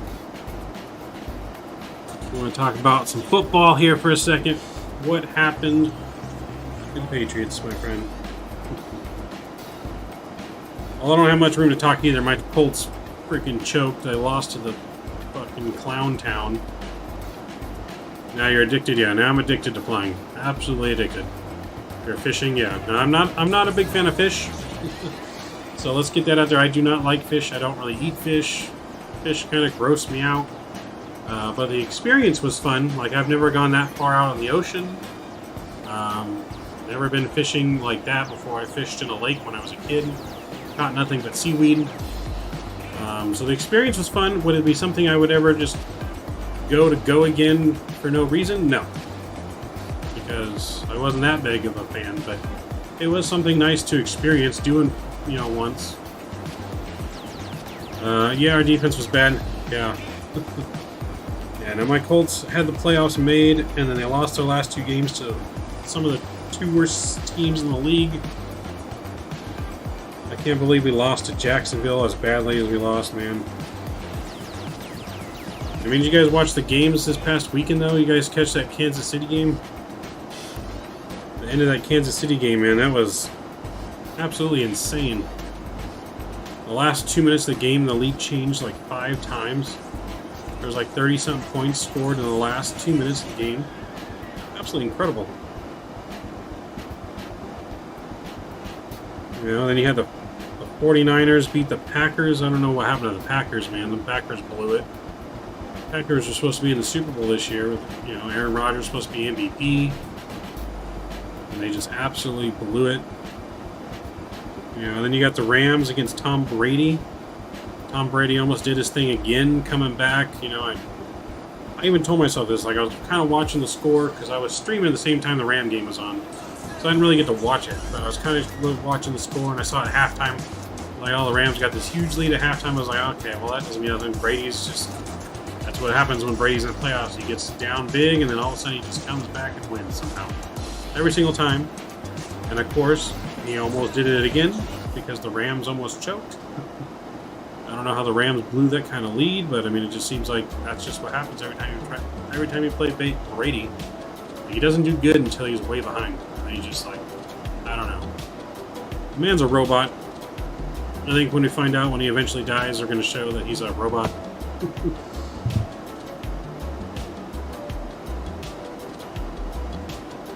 Imagine living in Texas and hate the Cowboys. Well, I live in California and I hate the Cowboys. I can't stand the Cowboys. Let's talk about the Cowboy game here for a second. That last play of the game, what the hell was Dak Prescott thinking? I never knew the 767-400 cockpit looks like the 777. I did not know that either. I did not know that either. But yeah, the ending to the Cowboy game, you have Dak Prescott, okay, that everyone in the beginning of the season is talking about how Dak's going to be the MVP, he's this great quarterback. Why do you run the ball up the middle with no timeouts, slide, and try to scramble with the game on the line to throw down a spike to stop the clock when you're the quarterback and you're supposed to be an MVP quarterback? Now I can see this was like Michael Vick playing, where he's not known for throwing, he's known for running the football. Yeah, you want him to run the football when the game's on the line. But Dak Prescott, really? I mean, obviously he wasn't thinking, because that was just stupid. He deserved to lose the minute he took off with the ball. You're a quarterback, you're supposed to be an MVP, throw the ball. Why are we being a little wimp? You know? Yeah, MVP for you. Right? Yeah, no, I don't know what the hell he was thinking. Well, that's the problem. He wasn't thinking, sorry. I know what he was thinking, he wasn't thinking of anything.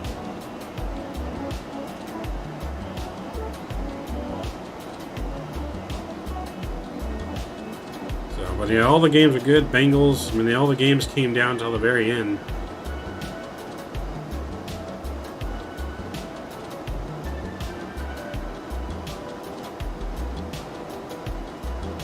Hopefully the Rams beat the 49ers next week. I don't really like the 49ers either. Rams are at least, you know, hometown team now. And you got Chiefs and the Bengals. Chiefs are probably going to beat the Bengals. I feel like the Chiefs are going to beat the Bengals pretty bad, but who knows. So we're probably looking at Chiefs-Rams for the Super Bowl. It's my prediction. And then at that point, who wins the Super Bowl? I think that's pretty much a toss-up. But I mean, I don't know. I mean, Stanford's been He's been pretty on point lately. So you never know.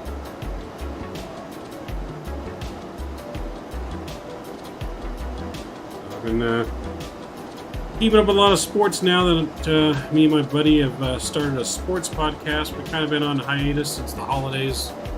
Got real busy with the holidays with family, me going out of town. He's been busy. His kid was sick, taking care of his kid, and then I got COVID. Now he's got COVID. So we kind of keep trying to schedule something for our next episode of podcast. We've kind of been recording and putting it on Spotify, and then doing a video version and putting that on YouTube. But I think we're going to start doing it live on YouTube. I think that might be the best bet on our channel, our Sportsman Report channel. I think we're going to start doing it live. And then we'll edit the sound and put it on Spotify after. But yeah, hopefully we can get back to doing that here in a week or so, once he's all recovered from COVID. But yeah, Sportsman Report. If you guys like sports, you can look it up on YouTube, the Sportsman Report.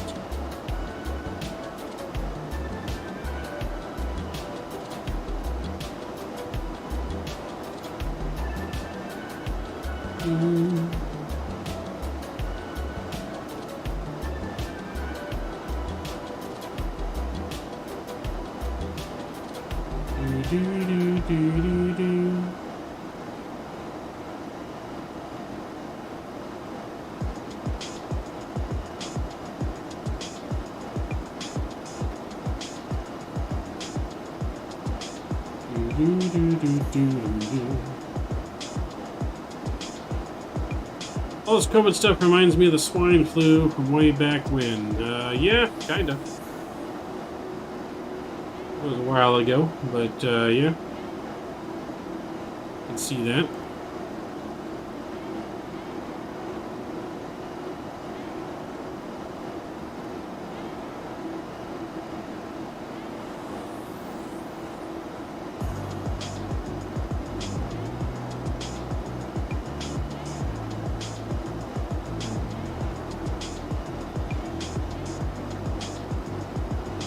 I feel like the swine flu was worse, though.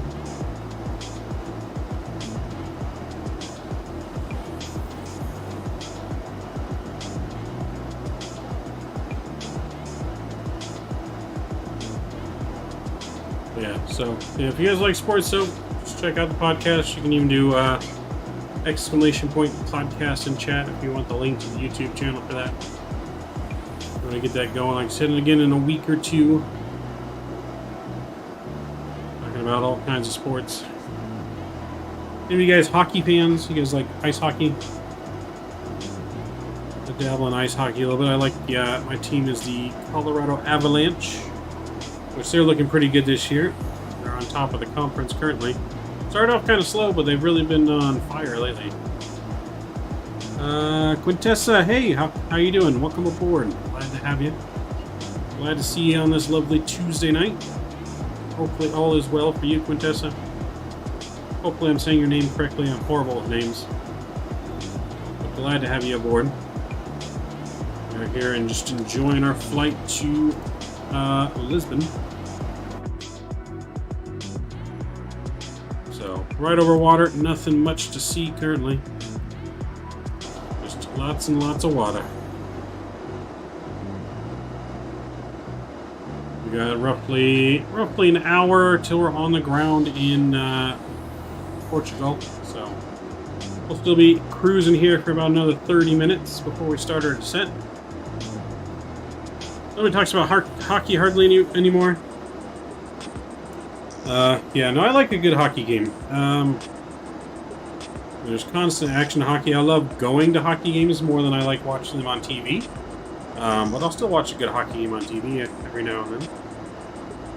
And I like the Colorado Avalanche. My house is kind of divided, or my family's kind of divided. My dad and brother like the Kings, my sister likes the Ducks, and my mother likes the Ducks.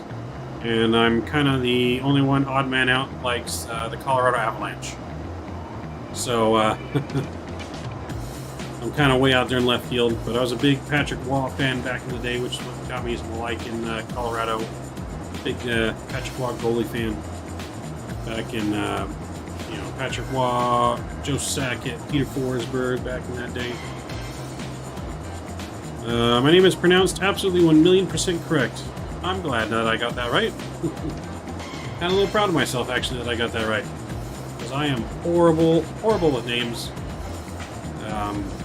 Absolutely horrible. I speak English, but I'm horrible with English. Kings and the Ducks. You like the Kings and the Ducks, Mike? Yeah, it's all about them Avalanche. Yo, I'm back. Hey, Ellie, how's your flight going, sir? Welcome back. Hopefully your flight is going well for you. I know you're right in front of us. So we got some good spacing. We're pretty much going the same speed, so shouldn't really have any issues. Bro, it's crazy what you can do in the span of a couple-hour flight, right? Yeah, you can do quite a bit. Going great, though. That's good to hear. Our flight smooth as well so far. No real turbulence. I think even the winds are pretty calm up here. Let me see. So yeah, we got a nice little 20-knot tailwind. Winds are real calm. Everything's going pretty smooth. You know, no complaints here. So we're gonna come in. Looks like we'll loop around in here. Take a look at our flight plan real quick. You remember the movie The Mighty Ducks? Yes, I do, sir. One of my favorite movie series of all time. I loved The Mighty Ducks as a kid. I don't like the Ducks now, professionally, but I like The Mighty Ducks movie. So yeah, I do like The Mighty Ducks movie.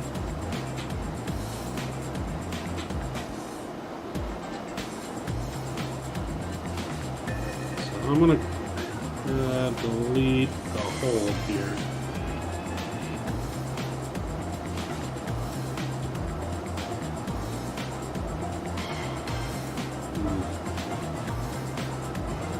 Let me take a look at this real quick. Make sure it just looks right.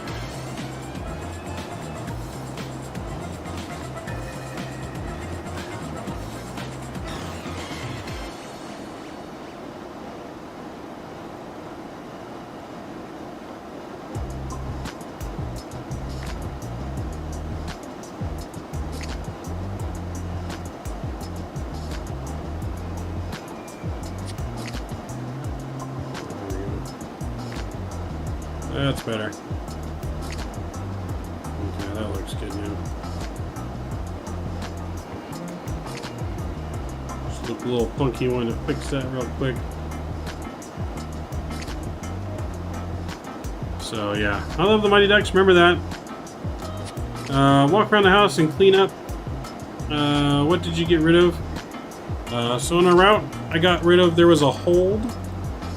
So on here, it wanted us to hold at presex. There was like a hold in there, so I just deleted the hold and kind of moved the route up, just so it's all one fluid thing. In the route itself, it probably you're supposed to hold if you know ATC were online and stuff, but ATC is not currently online, so I didn't really want to do the hold. But so if we look at the route in here. We're coming in from Exma, and we'd be coming in here down this way like this, and then here at Presec, it just had a hold in here for some reason. Not sure why, but it was having us do a holding pattern, so I just got rid of that.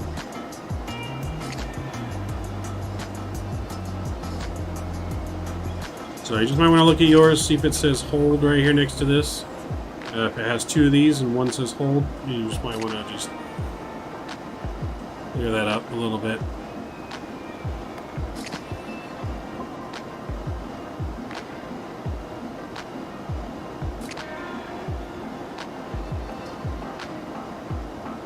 So, yep. The Mighty Ducks and the Flying V. Love that movie. Coach Bombay. Yeah, great movie.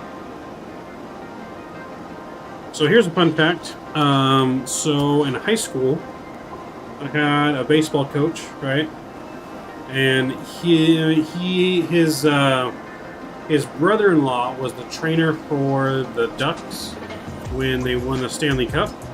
So I actually got to go to his party that the trainer got to have, because everyone I don't know if you know this, but everyone on a part of the team, when they win the Stanley Cup, they each get to spend 24 hours with the cup. And they get to do whatever they want. And so he had a party, so I got to go there and hang out with the cup. I got to take pictures with it. Got to drink out of it. So that was actually a pretty cool experience. So me and my dad got to go to that. That was pretty awesome. Even though I'm not a fan of the Ducks, I was a fan of hanging out with the cup. You know, how many people can say they got to party with the Stanley Cup? You know what I mean? So that was awesome. Where are you from? I'm from Andalusia. I'm from California. In the States. Good old sunny California is where I'm from.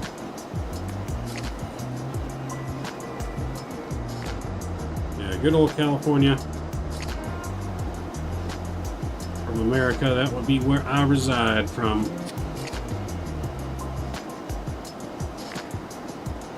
So let's look at our top of descent point here. We could actually go a little quicker if we want to, but I don't want to go too fast with company in front of us. Let's look at our progress. So top of descent, we got 335 miles to our top of descent. Currently going 457 on the ground speed. So 1150 Zulu. So it's saying in 50 minutes, a little less than 50 minutes, we'll be at top of descent. So about 45 minutes probably until we start our descent into Lisbon, Portugal. Not too bad. Still got plenty of fuel in there. Fuel's good. Like I was saying, it's been 10 plus years since I've been on a flight sim. What kind of CPU and video card are pretty much standard nowadays for this new flight sim stuff? So, I mean,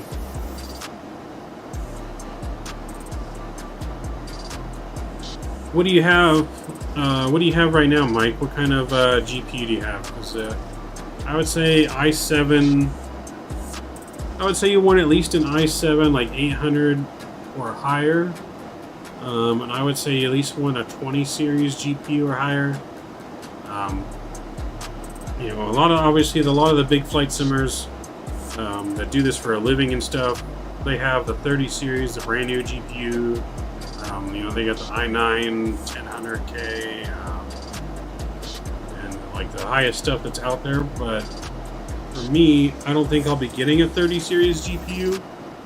I have a 2080 Super now, and that's pretty sufficient for everything that we have.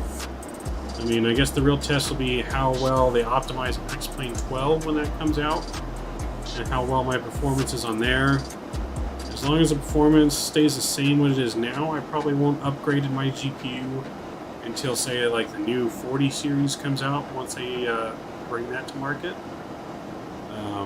So I'd say anything in the 20, like 2080 Super, 2080 Ti and up is probably where you want to be at for the flight sim stuff to have a really good experience. I know some people run it on like a 1080 Ti. Yeah, I feel like i7 at least 800 or 8000K or up on the CPU, and then I would say 2080 and up on the GPU. You can probably get away though with like a 2070, 2060. But I would say at least a 2080 to have good frames and not really worry about it. I mean, because like right now we're in the 50s. I mean, there's nothing around. This plane in general doesn't get that good of a frames. The Zebo doesn't, the LevelUP. So if I have like really good scenery and stuff, we're probably in the 30s, which anything above 30 is more than enough. More than enough for what you need in frames to enjoy the game smoothly. Like, you don't have to be in the 50s the whole time, and 60s. I mean, if you really, if you watch Captain Canada stuff, I don't know how he gets such good frame rates like he does. other than the fact that he does have a higher CPU than I do and GPU. I mean, he's got the 30 series, but even before then he got pretty good frames, so I don't know how exactly he has his optimized, but I mean, to run a nice smooth picture, you really don't need more than 30 frames per second.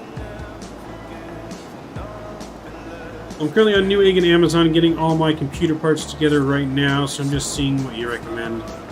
Got it, yeah. I would recommend then, I mean, depending on your budget too, if you have a good budget to work with, definitely get at least a 2080 Super or higher. I mean, if you have the budget to go the full, what's out there now, like the 30 series, I would go for that, because then you'd be set for quite a while. You wouldn't really have to worry about anything for a long time. But when I got my computer built, what, a year and a half ago now, 2 years ago, 2080 Super was pretty sufficient. I didn't need the, I don't even think the 30 series was out yet when I got mine, so. Most of you have seen you've been in the 30 and still looks good. Yeah, so like I said, you don't really need more than 30 frames for it to really look good. And if you're going to stream, you just need a really good internet connection to make sure it doesn't stutter. But you know, every so often we'll encounter some issues in the sim, like a little bit of stuttering depending on the scenery. Like there's just some scenery out there that's not optimized well at all, and for whatever reason, when you just look in certain points of the scenery, the sim freaks out and it stutters. I don't know what caused that, but for the most part, 90% of the time, everything's good, smooth. We don't have any issues. Even in like a plane like this that has heavy frame rate hit. Now, if we're flying the TOLUS is really well optimized X-plane. If we were flying the TOLUS right now, we'd be in the 60s in this frame rate right now instead of the 50s where we're at. We'd probably be in the high 60s. So that plane gets pretty good frames. But wallet isn't going to let me buy the 30 series. Gotcha. You know, I don't blame you. My wallet won't let me either. And it just wouldn't make sense for me to spend money on that right now when I have other things to spend money on. Like, I definitely need to get me a new hard drive because I'm running out of room. So I can download Ortho like an XP or X-plane for other countries. I really only have the UK, Ireland, Jamaica, and like the United States for Ortho. Well, that's where I fly the most, which is why that's what I got. But I'm probably not going to download more Ortho, to be honest, for X-Plane 11 until X-Plane 12 comes out, just to make sure everything's compatible and I can just switch it over to that sim. And then I'll download more Ortho once that's there, because I don't want to put in all that time to download more Ortho into this one and then have to retransfer it over, because it's going to take a little bit to transfer all that data over to X-Plane 12. So I just don't want to have to do all that work for nothing. Excuse me. So, yeah, I would definitely say something in the 20 series you'll be good for a while. You know, should probably be good for at least a couple of years in that 20 series.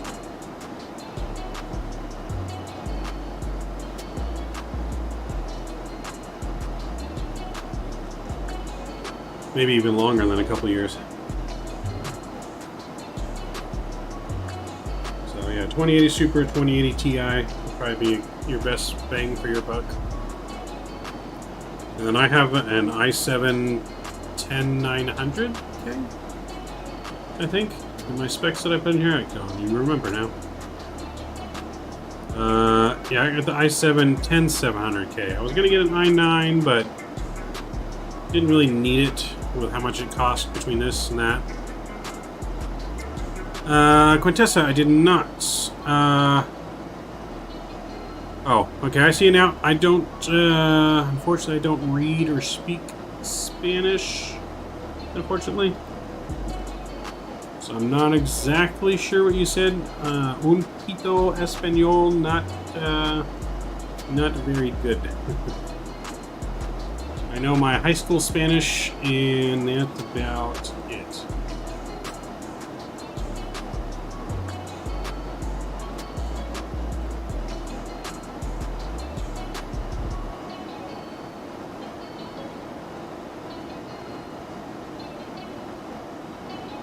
Oops, Didn't mean to type that in Xpilot.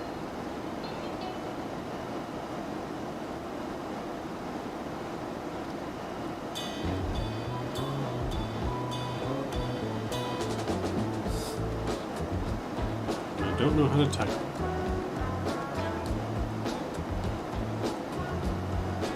Okay, that's not coming.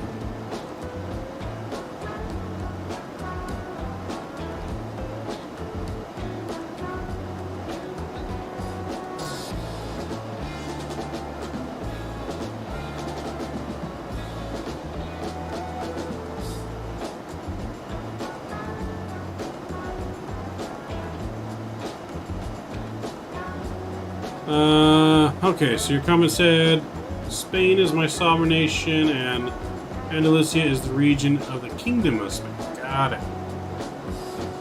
So you're from Spain. That's pretty cool. We are flying to Portugal right here next to Spain.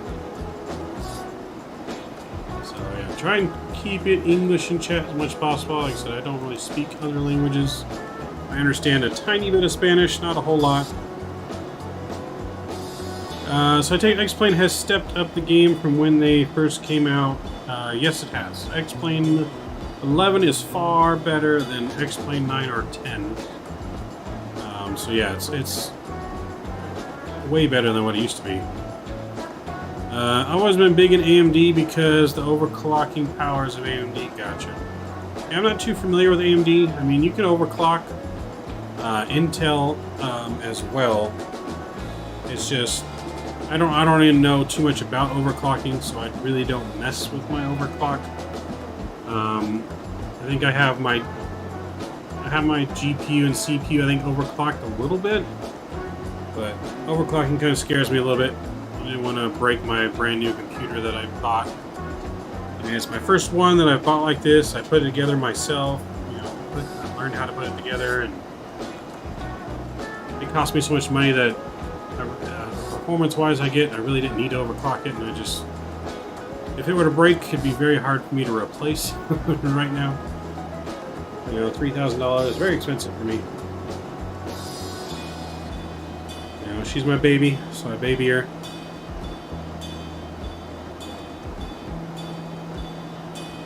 I'd rather have someone that really knows what they're doing do it for me if they'd help me on it if I knew someone, but pretty good with where it's at now.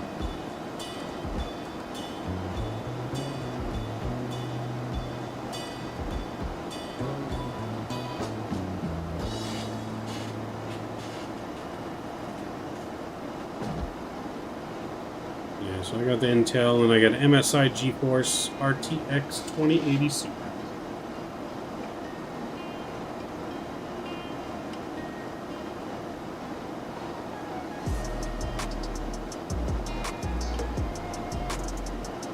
Yeah, don't blame me, I went through a couple before I really learned how. Yeah, see, I don't want to damage it at all. It's a very expensive machine here. And I would be, I'd cry if I broke it.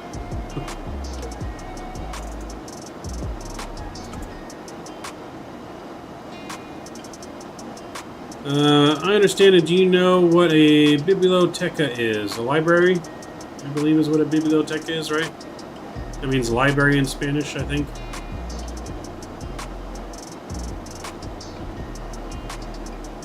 So, yeah, no, I don't really mess with that overclocking too much. I did take like a little class thing that taught me how to overclock the GPU a little bit and how to know where the best setting is for it. So I got overclocked a little bit, but like I said, not I don't have it to the extreme. Now, like if I played Call of Duty professionally or something like that, then I would probably look more into overclocking it. But I don't really need to do that for flight sim. You know what I mean? Because it's not, my reaction time here is not so comparative as if I'm playing Call of Duty and that split millisecond extra you get is a huge, you know, advantage or disadvantage to you being shot first or you shooting them first.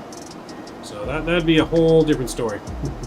Then I would definitely do a lot more research into overclocking. But I feel like it's not really necessary for flight sim. Not for what I do anyways. I mean, I do play Call of Duty every once in a while, Battlefield, just not, you know, like a full-time online streaming thing. Si, correcto, Captain. Yeah, see, I know a little bit of Spanish, not a whole lot. I just know basic information like hi, how are you, counting, cursing, you know, where are you from, where is this, you know, very basic stuff. Some colors, but not, definitely not real detailed. You know, I could ask you basic information, but I could not hold a full long conversation in Spanish.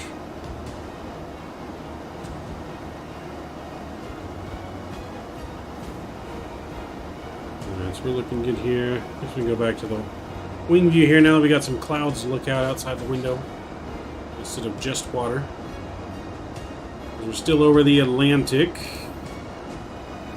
Let's see, we were almost over land again though. We are almost over Portugal. Yeah, so we're almost over Portugal. We're getting there. We'll be at our top of descent soon. Probably about 20 minutes or so and we'll start our descent. 20-25 minutes. And we'll be starting our descent down into Portugal.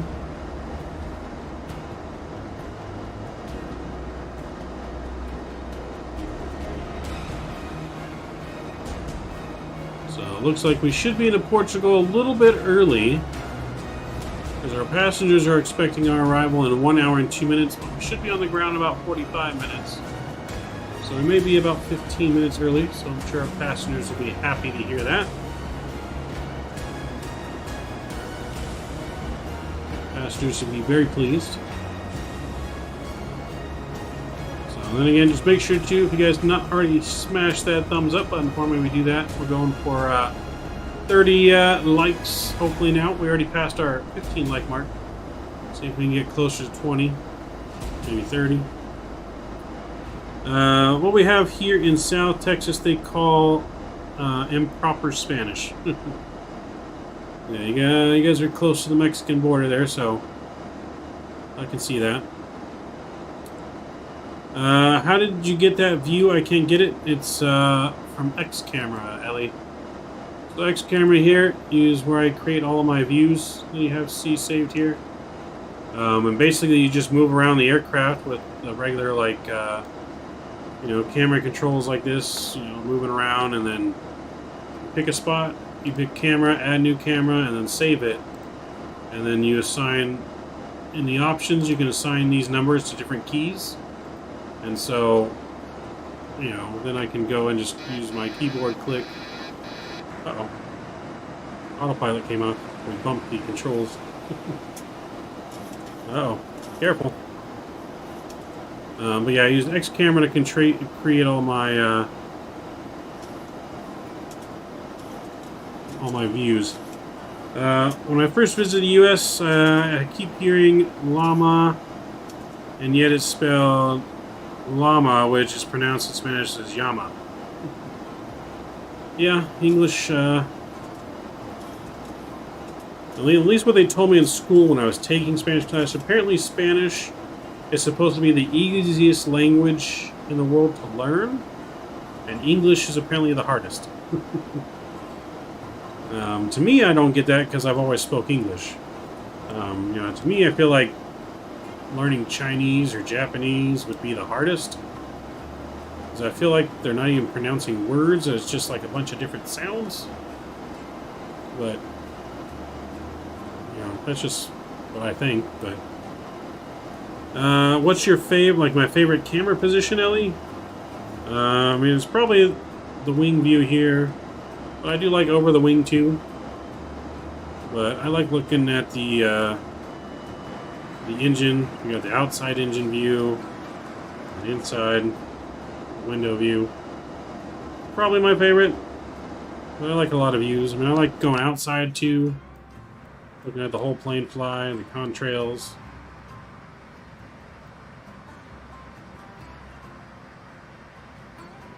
Oh, what's my field of view? Like the angle?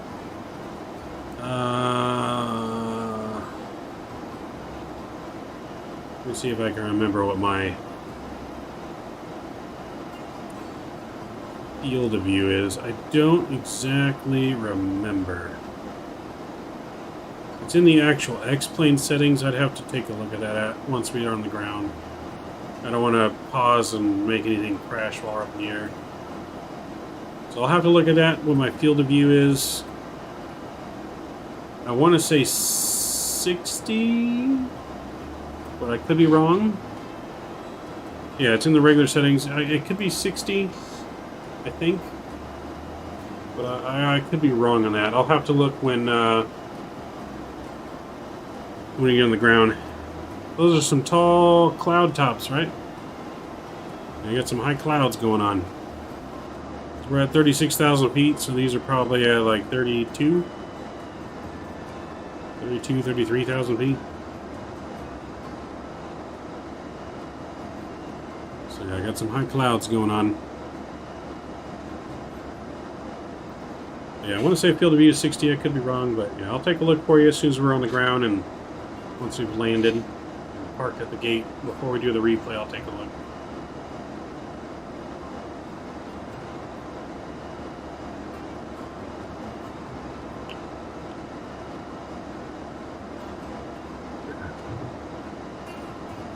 So for anyone just joining us out there too as well, don't forget Tuesday, or not Tuesday, I think today's Tuesday. Thursday is our next stream. Thursday, 7 p.m. Pacific time.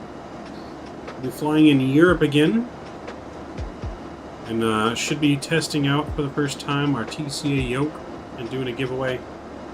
The winner will get a pick of a gift card from Sim Market, gift card from the ROG store, or some Midnight Maverick merch being sent to you from our merch store. The winner will get a choice.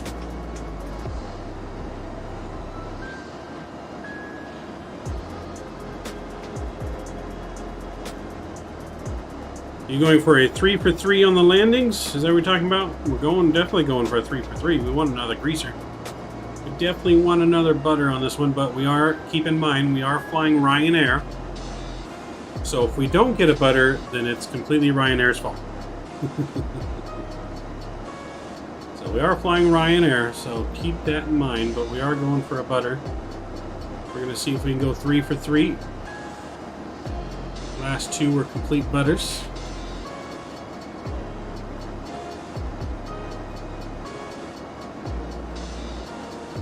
Our last two landings were like a 104 and like a 97, I believe. So yeah, two good butters,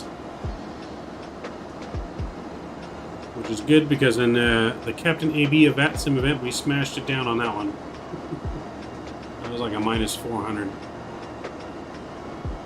But then we had a good string of landings all under 200. Not quite butters, but like minus 170s, 80s. We had a string of minus 200s.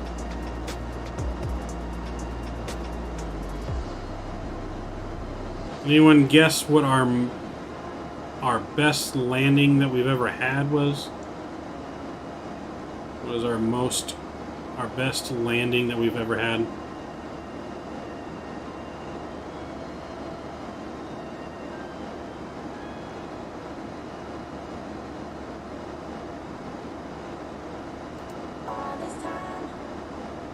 Yeah, no pressure. No pressure. No pressure. We're going to try and outdo Ryanair and be the best pilot that Ryanair has ever seen. Oh yeah, see if you guys can guess what our best ever landing rate was.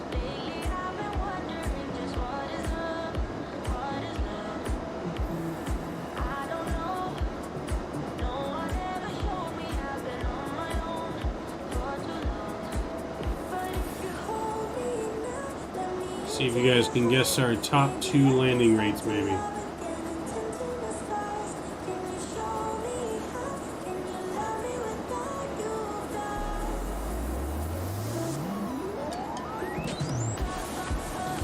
Shot in the dark, I'm going to say 25. You're kind of close. So I'll show you here a Sim Toolkit Pro. This is our best landing rate we've ever gotten right here. That was in the A321 here at EGGD. -10. And then our next best one was a -16 here in a 767 FedEx freight. In the EDDK. This one is actually, I believe, in a video. When we flew in EDDK, this was a while ago. I think this landing is also in our trailer video on our channel. But those are our two best. So it was the FedEx, and then we ended up actually beating it, you know, a little bit later here with that -10. So that's our best ever landing rate. Talk about absolute greaser there at -10. Oh boy. It was so smooth that the passengers didn't even know we had landed yet. That's how smooth it was. Alright, you guys can see we're finally over Portugal now. Got some land. Like I said, don't really have any ortho. It's kind of default for Portugal. We got some ortho right around the airport and the scenery for the airport itself. But I don't have anything for Portugal other than the airports.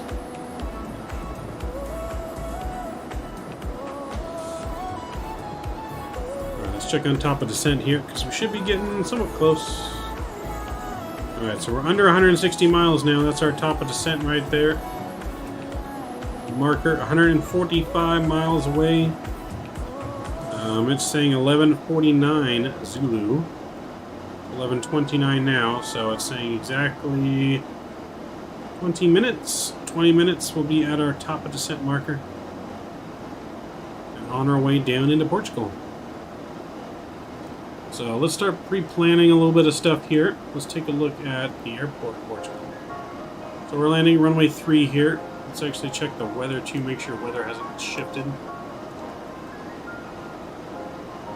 So winds are still 40 at 6, so this is still going to be our arrival runway. Nice long runway here. So we probably want to use most of the runway coming down here. Exit, maybe not most runway, but we want to exit here either at Hotel 4 or Uniform 5. We don't want to go past that, or else we're going to have a super long taxi to the terminal. We're going to go Terminal 1 here for our landing. That's where we'll be parking. So we're going to aim for H4, Hotel 4, Uniform 5. So we can probably use... we could use probably auto brake 2. We'll probably do 1 or 2, but we'll do 2 just in case. Just in case we floated a little bit. So like I said, we don't want to pass that up, or else it's going to be a super long taxi. We want to avoid that. Passengers won't be very happy with that super long taxi.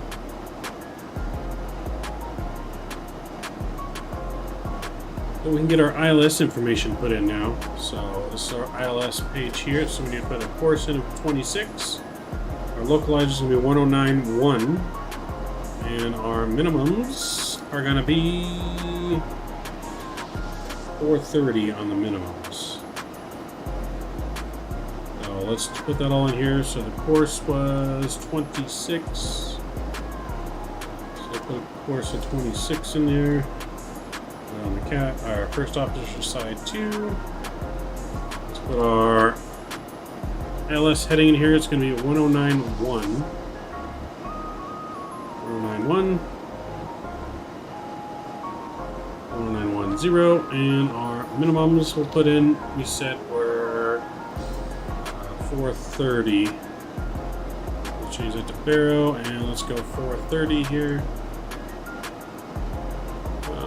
430 on the minimums. There we go. So all of our landing stuff is pretty much set until we get closer. 2, you're gonna float it tonight. Well, hopefully don't float too much, but yeah, I was thinking at least 2 just in case, because we can always kick the auto brake off once we see if we're slowing down good. so we don't stop too quickly.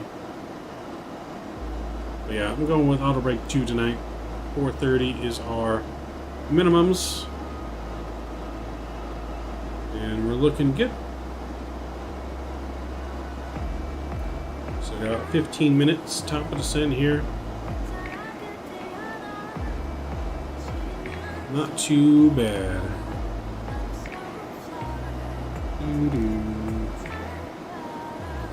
Clearly our live map. Let's see how far along our friend Ellie is. Make sure we're not gonna overtake him, which doesn't look like we are. He's on 454 knots. We're going. He's at 36.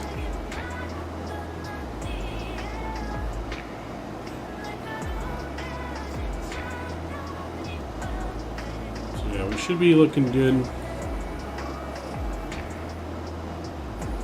Let's see, does it show our traffic on the map here?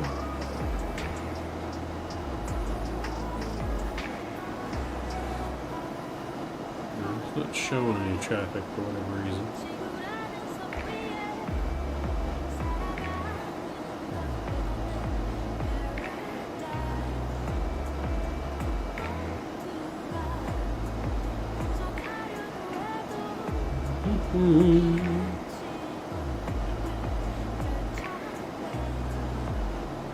Hopefully Ellie has his transponder on. Maybe that's why it doesn't show the traffic. I'm not sure. I feel like we should be able to see him on the map. It could just be maybe we're zoomed out too much. Or we're not that close. One of the two. So we're about 90 miles out now. I remember having to print all my charts out because we didn't have none of that when I was on FSX. Yep, I remember that. Sometimes I still print my charts out. Like, I actually have charts around here somewhere.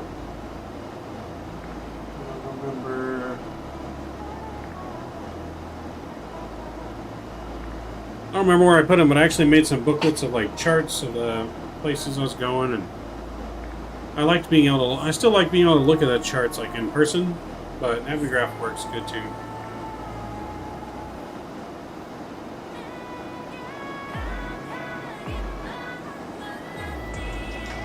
I think I mainly use the charts, like the charts I have printed out when I fly on Pilot Edge, just for the fact that Pilot Edge is way more strict, and like you have to follow the rules to a T in Pilot Edge. There is no deviating from anything. Pilot Edge. You'll get a mark, and you'll get yelled at. And if you get too many marks, you'll actually be banned from Pilot Edge, and you won't be able to use it anymore. So that's why it's a payware service, and not freeware like Vatsim.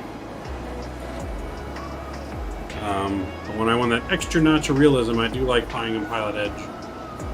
I just don't fly it on a stream too much, just because I know a lot of people don't have it, and I always want people to be able to fly along with us as much as possible when we fly.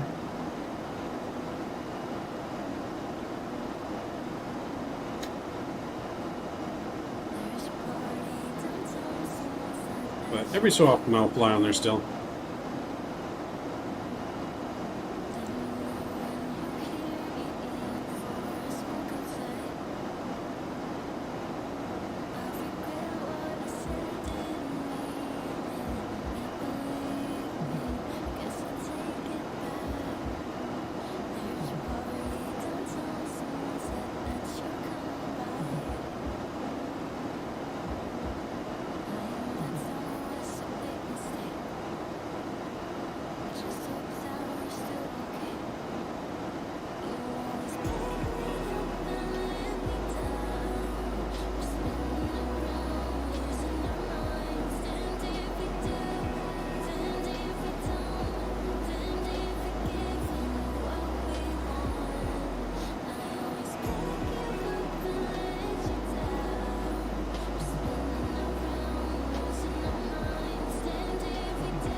So we got any baseball fans out there, you guys? Any baseball fans? You guys following any of the Hall of Fame ballots voting that happened today?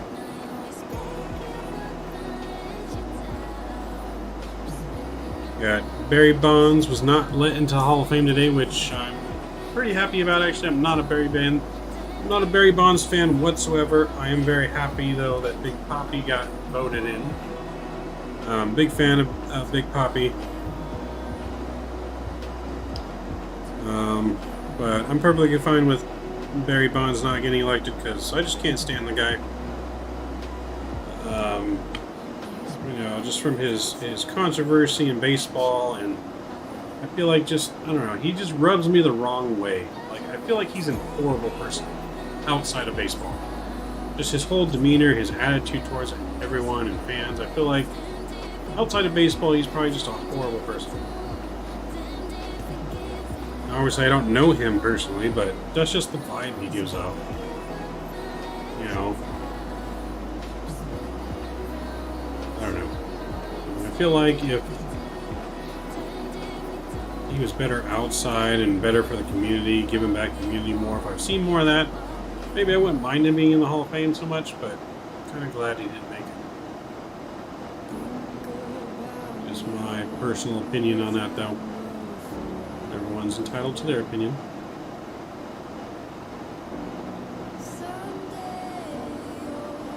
You know, I understand the case people make for him to make the Hall of Fame. I understand that case.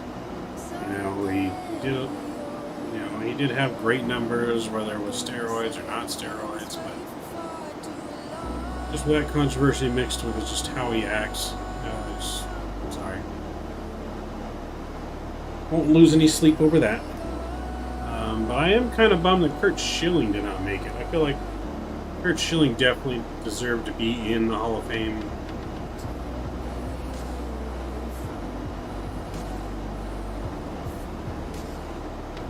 Honestly, I haven't really been big into baseball since I used to live in Cali. Yeah, no, baseball is my second biggest passion. You could say it's... Well, you could say baseball and aviation are tied for my biggest passions. My two loves, baseball, aviation. I love playing baseball. I love going to the games. You know, I live, breathe, eat baseball and aviation. You know, the Angels are my team. No matter how bad that they've sucked lately.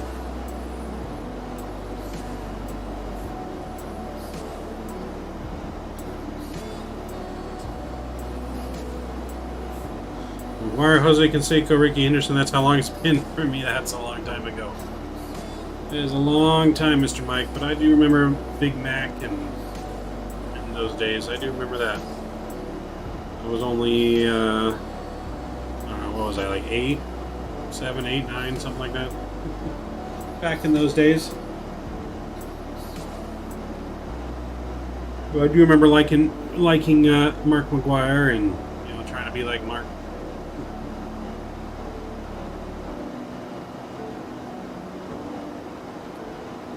I mean, I have a great mind for baseball. I mean, I feel like I could be in like baseball front offices and stuff like that, or coaching, if that opportunity ever presented itself. But you know, probably won't. So, one of my most memorable games of recent memory.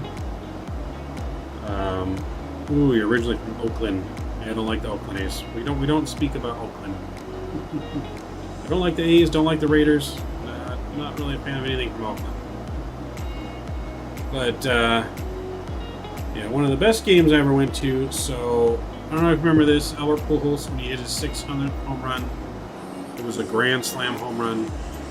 So that week when he got to 599, it was a home stretch, and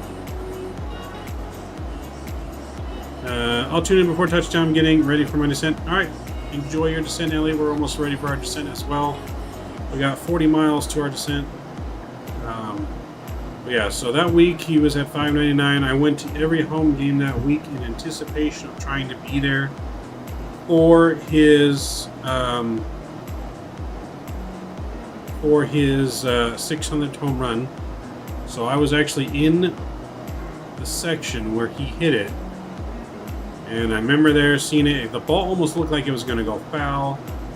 Like, I went there in hopes, so obviously, you know, I wanted to catch the ball, you know, and I probably had a good chance, but I was so wrapped up in the moment of what was going on that I did not run for the ball.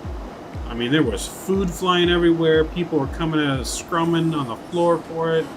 People were covered in ketchup and mustard, and I've never seen security move so fast from the field. I mean, they came out of nowhere, jumped in there to get the guy. But I wasn't so wrapped in the moment because it landed in the aisle, and I was in the front row up against the wall.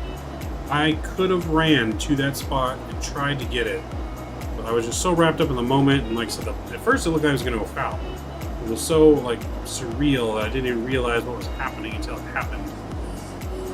But I was so close.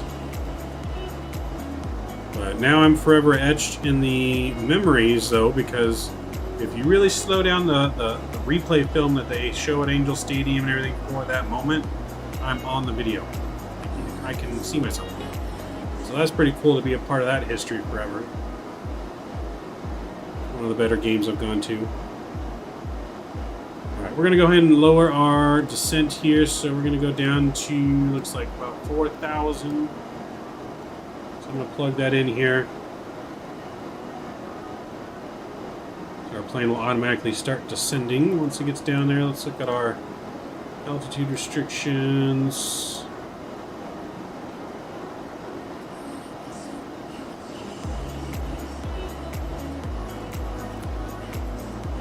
P6 will be at 4,000. That looks good.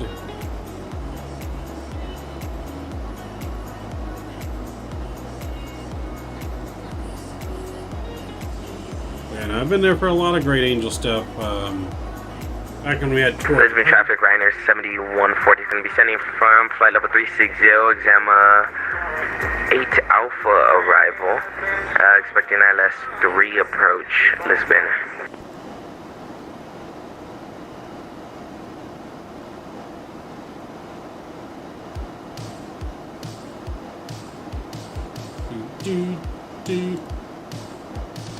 Yeah, I got to see Torrey Hunter's walk-off Grand Slam.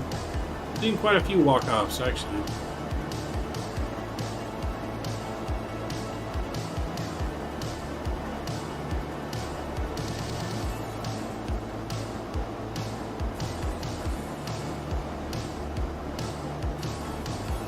Alright. Oh, there's Ellie right there. We can see Ellie in front of us now. We zoom in there. But he's not too far ahead of us.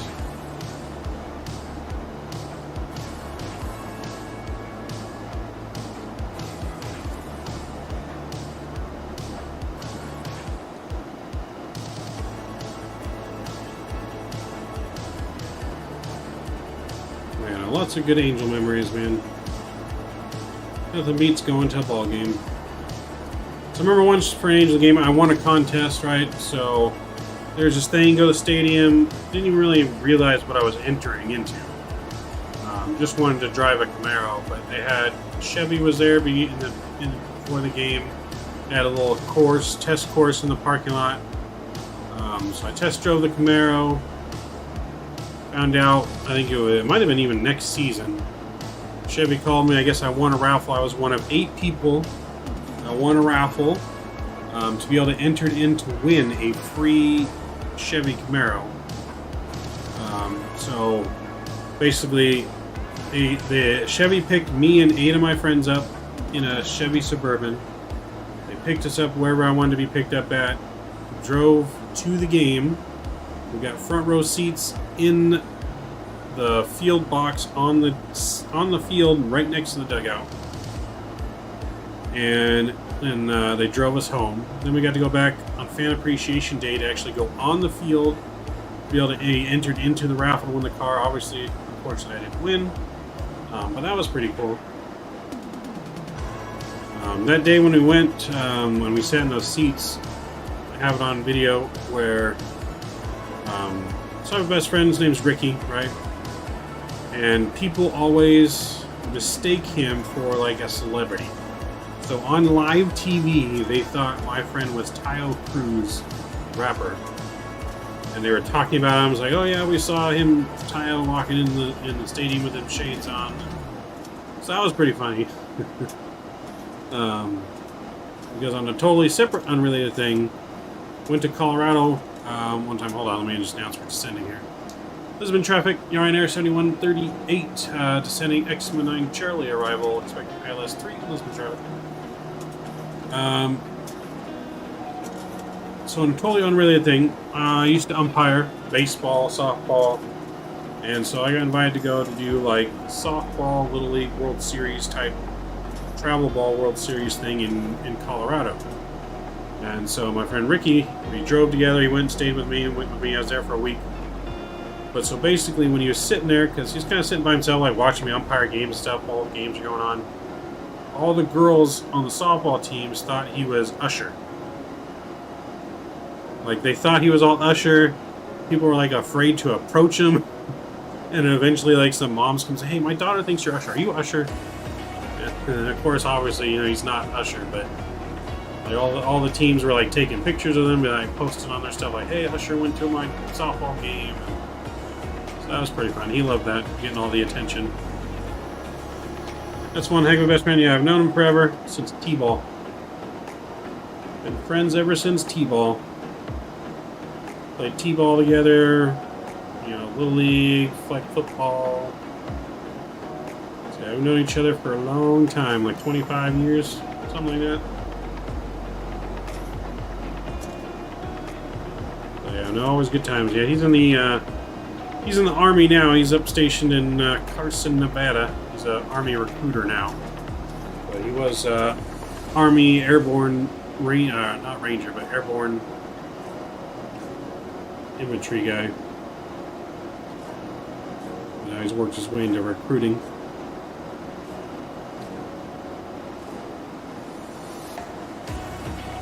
Yeah, lots of fun times, fun trips.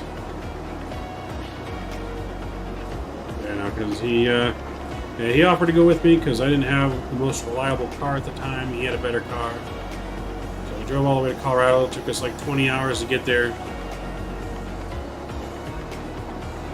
Like, I umpired all day. The day we left, I umpired all day till like 8 o'clock at night. I went home, changed, got in the car, started driving straight to Colorado. I had to be in Colorado the next day. So, but it was pretty fun.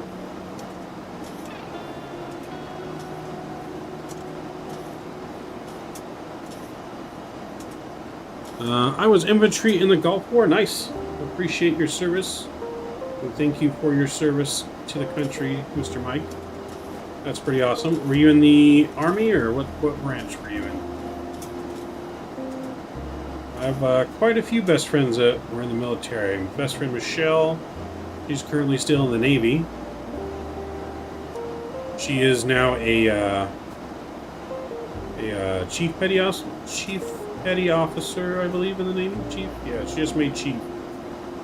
And then, of course, my buddy Ricky, he's in the Army still. My other best friend, Devin, he was in the Army. He's out now. He works for a defense contractor. But he was in the Army. He actually went to Afghanistan for 9 months, I think. He went to Afghanistan for 9 months. He was in intelligence. My buddy Brad's still in the Navy. So yeah, quite a few people I know have been in the military. Here in the Army, that's pretty cool. Yeah, my dad was in the Air Force. He was Special Forces sniper in the Air Force, part of the pararescue group as well. He was in there during the Reagan times, so doing like all the Contras and Canista stuff going on in South America and stuff like that. He's got a lot of secret stuff that he can't talk about, places he went that he wasn't supposed to be, and wasn't even allowed to wear American gear. And stuff like that.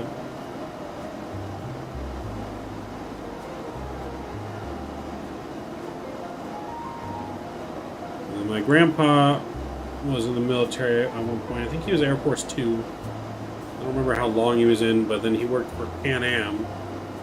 He was a mechanic for Pan Am when Pan Am was back in business still. I think Pan Am's still in business, but they're not nearly like what they were back in the day.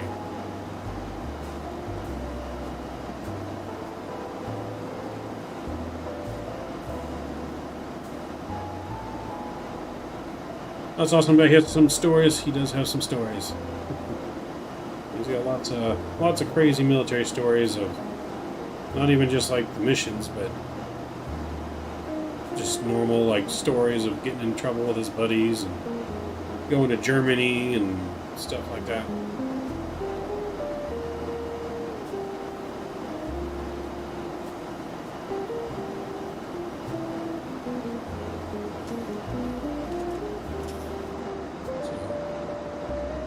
We are descending nicely here into Portugal.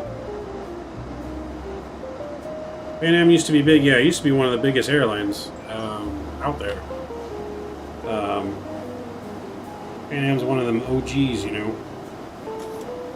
Yeah, I used to be a mechanic for them way back in the day.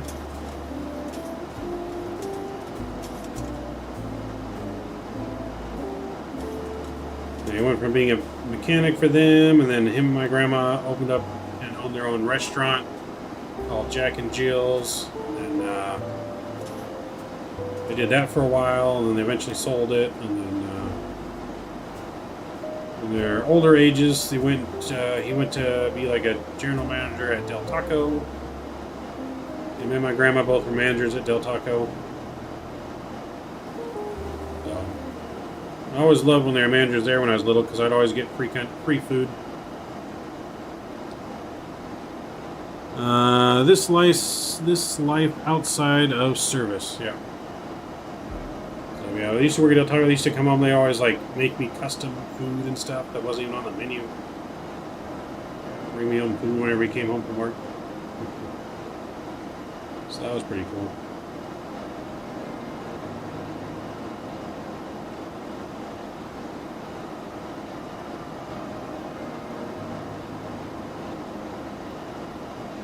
Let's see if we zoom in, we can still see LA. Nope, don't see him. He's out there somewhere.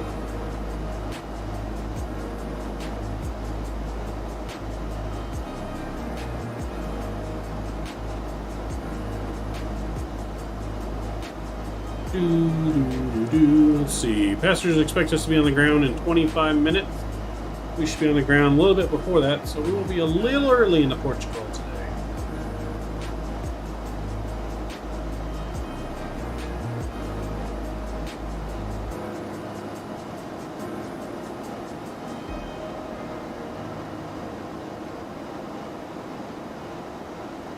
Okay, so I see he's on the the Exma Alpha arrival, which is the inner arrival on the chart.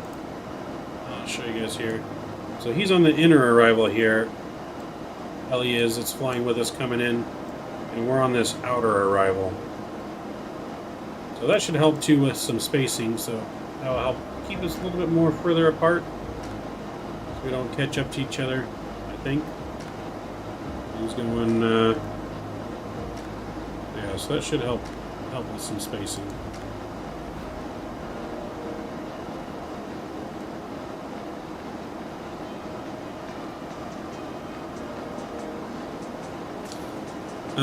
Let's see. Were you in Cali when the big earthquake 770 hit when it busted the top Auckland Bay Bridge?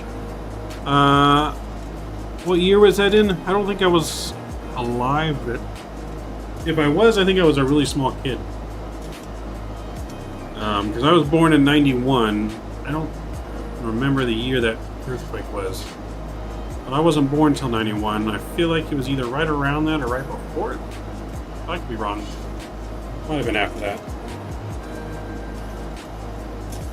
But if it was after 91, I don't really remember, like, Obviously, I know of the earthquake. I just don't remember experiencing it. But I live in Southern California, so born and raised. Always lived in Southern California, so. Alright, so we're coming in nicely on our arrival.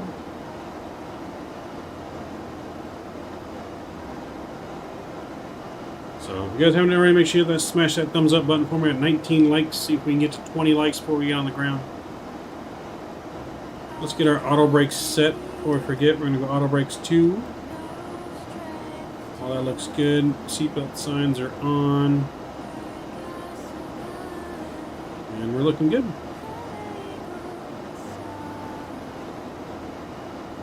'89, I believe it was. Okay, so yeah, right before I was born. So I'm only 30, almost going to be 31 this year. I'm getting up there in age.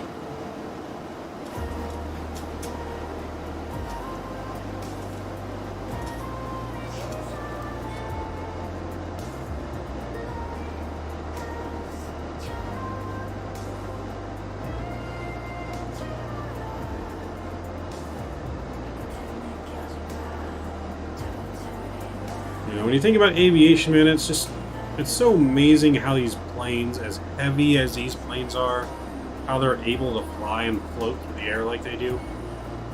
It's just something amazing to think about. You know, you got air, something that you can't see, holding up these planes that weigh thousands and thousands of pounds. And they're just gliding right through the air. Absolutely amazing to just think about that. Just the physics of that. These big ass things are able to get off the ground.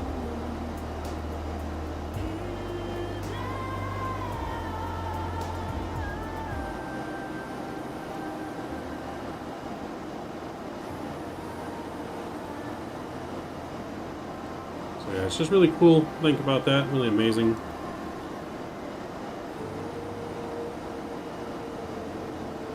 You think about the Wright brothers, the people that first flew, and what the airplanes used to look like back then. There's nothing but a wooden frame. It's just incredible to where we've come. Aircraft and rockets and spaceships, and potentially going to Mars, and self-driving cars, and I never thought we'd have all that when I was a kid, even. When I was born, the internet wasn't even really a thing yet. You know? Look how far the internet's come, cell phones. I mean, you can do almost everything you can think of with a cell phone now. Almost anything you can think of can be done just at the palm of your hand. You know, absolutely incredible to think about that.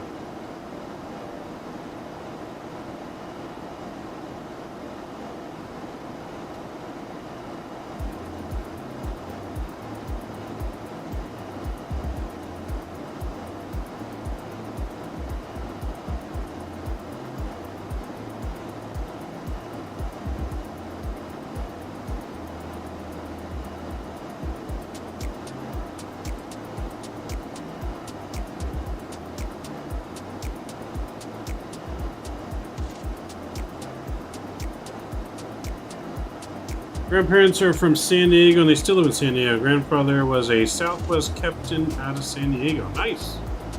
That's pretty cool. I'm sure he's got lots of stories. I'm sure he's got lots of awesome stories then. Yeah, that's awesome, man. So, have you ever heard of World Flight? Mike? You ever heard of the World Flight Team? The event, I guess, it happens every year in the flight sim world.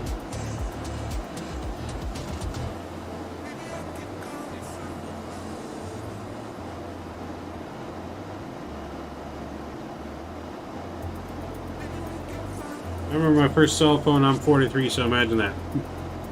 I remember the old cell phones, like the brick Nokias. I used to love playing that game. Remember that game Snake on the cell phone? I used to steal my parents' phone all the time when they had one of those Nokias and play Snake all the time. was addicted to that game.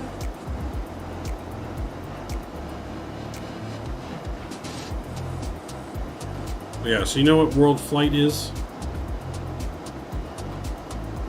So if you don't know what World Flight is, get it out there and advertise it. So World Flight is a huge flight sim event. Takes place every year. I think it was started from a team in Australia, but basically there's like a group of flight simmers from like different parts of the world, and they fly in full cockpit simulators, so like a full Boeing 737 simulator, and it's for 6 days straight, 24 hours a day, and it's for charity, like an aviation charity of that team's choice. And so I get to be a part of that this year with Fly With Rookie. I don't know if you know who Fly With Rookie is, but he's putting on with his simulator. He has a full simulator. And we get to be a part of that with me, other big streamers, hopefully like Captain Canada, XP72, Blue Games, Jeff Fabiano. I don't even know who Flying with Big Earn is. He's a Southwest first officer. He may be participating in it. But it's out here in California where the sim is. So we're going to get together, we'll fly. We're going to be flying around the world, so it's an around the world trip in 6 days. We'll be switching off flights between all of us. Some people in the co-pilot seat, captain seat. It's going to be absolutely amazing, and it's for a good cause to raise money for charity. Absolutely honored to be a part of that this year with everyone. To be able to be a part of that. It's going to be amazing. This is going to be in November, though, so hopefully you're around and check that out in November. I believe we're going to be streaming it on everyone's channel when we're flying, as well as the main World Flight stream. So, but yeah, all kinds of teams around the world fly together, real time, in the sim, all around the world, on Vatsim network, I believe. So yeah, it's a really big event. Looking forward to that. It's going to be absolutely amazing, but there'll be real pilots, sim pilots. The B1 simulations might do it, I think. So a bunch of real world pilots as well as simmers. So really looking forward to that. Starting to kind of advertise out there, get people hyped up for it this year. We want to, try and raise a lot of money for charity. So it's going to be amazing.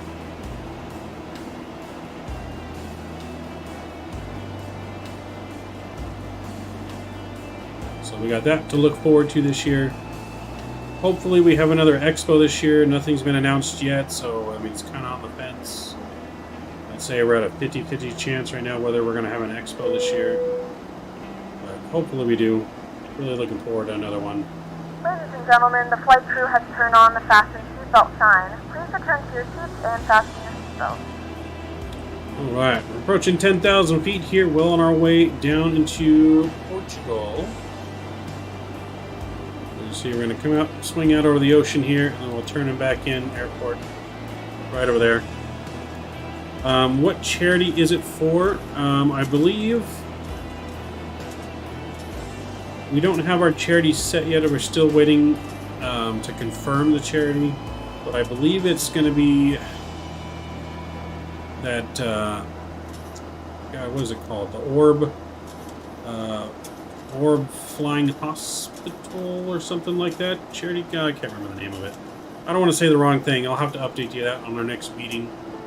We're supposed to have a meeting beginning of February again. We have begun our final with descent the crew. Into Lisbon. Flight attendants will be passengers That's when we're supposed to hopefully have confirmed the charity for the event. But I believe it's, Microsoft, they have that orbital flying hospital plane. I believe that's a real charity type company, and I believe that's what we're trying to get, but it's not 100% confirmed yet.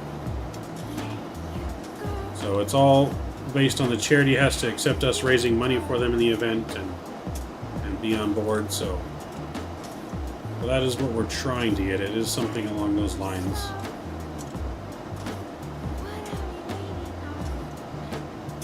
And if it doesn't, if they don't respond by our meeting, get on board, then we'll have to look for a new aviation themed charity. It's all about aviation. So we'll be looking for a new one because we got to get one nailed down. It's our final little checkpoint there on our part of being the World Flight Team. We just got to nail down that charity.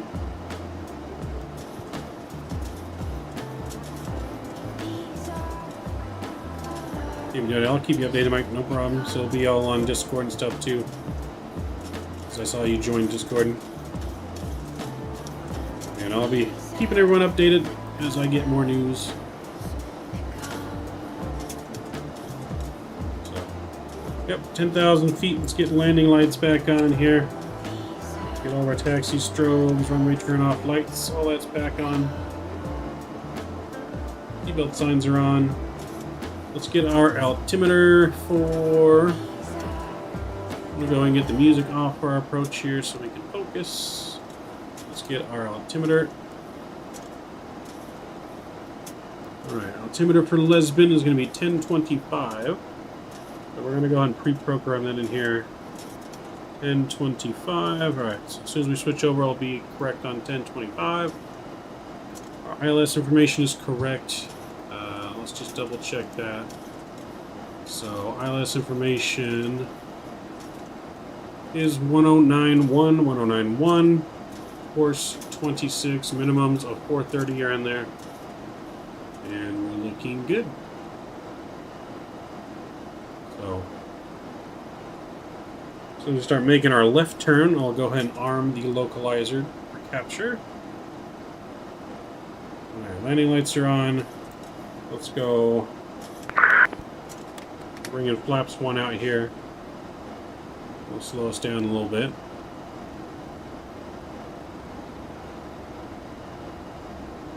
Because this next point here, we got to be at about max 200 knots. Ryanair 7140, we are on a 4 mile, I'm sorry, disregard a Lisbon traffic, Ryanair 7140 is on a 14 mile final, runway 03, localizer captured with Lisbon. Alright, let's go flaps 2 here. We need to slow down a little bit. We don't want to get too close to Ellie because we're not too far behind. Oh, look, there's a little aircraft carrier out there.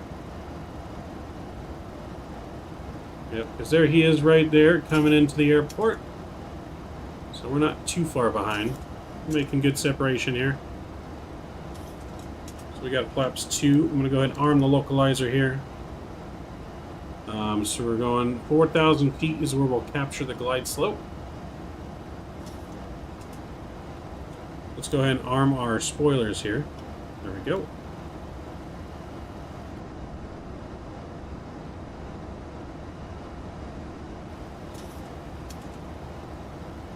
Lisbon traffic, Ryanair turning final for runway 3, about 20 miles out, Lisbon traffic.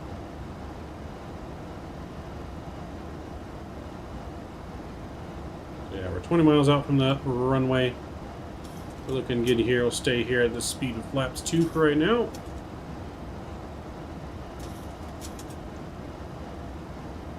So there is Ellie landing in front of us. We have the airport in sight.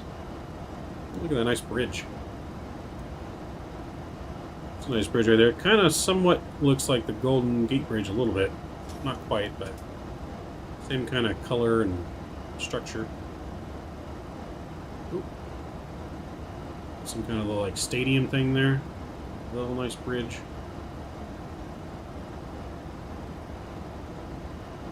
Yeah, that's Ellie in front of us.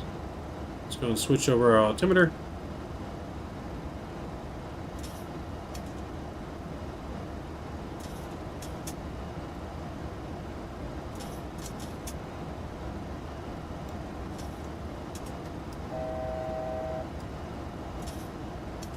So we're going to go ahead and we're going to ding the cabin, make sure they're ready for landing. Let's get our sounds turned back up here.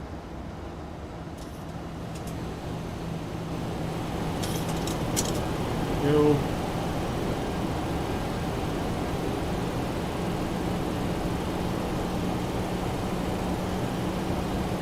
I was just thinking that. Yep.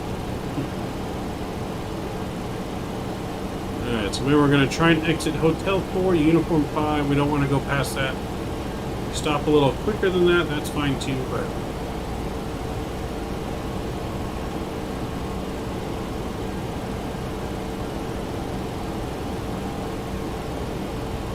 he's on the ground. Yep. Oh. Nope, not quite on the ground. He's almost on the ground.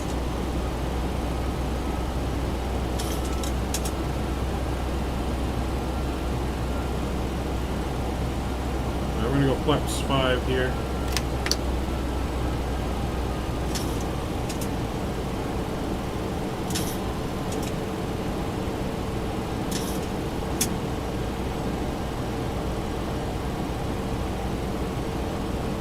We should be on the ground. Passengers expect us to be on the ground in 8 minutes, so we should be actually right on time. Maybe a couple minutes early.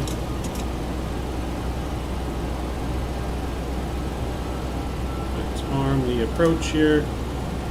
Flight slope's been captured.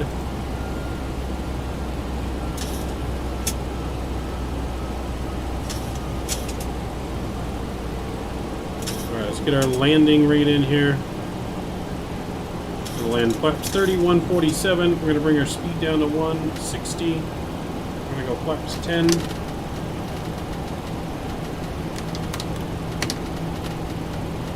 And we're going to go gear down here 10 miles out. Lisbon traffic, Ryanair 7138, 10 mile final, runway 3.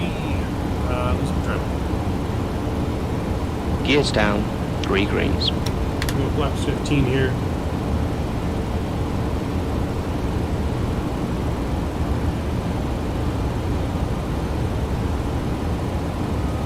We got a little bit of a crosswind going.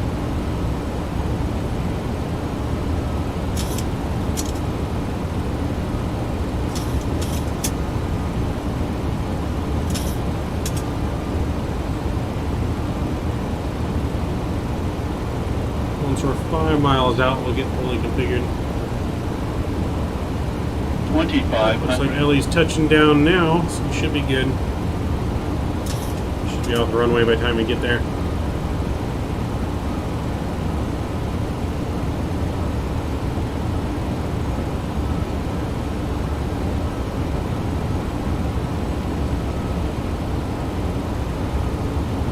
Let's go flaps 25 here. There's not much wind to speak of, so we don't really need much of a wind correction, but we're going to go speed 150. Go a couple of miles over. That should be fine. About 5 miles out there, we'll go flaps 30. Get fully configured. I love those crosswind landings. Yeah, a little bit of cross, only 7 knots. Lisbon traffic, Ryanair 7140 is clear of 03 Hotel 4. Lisbon traffic, Ryanair 7138, 5 mile final, runway 3. Lisbon traffic.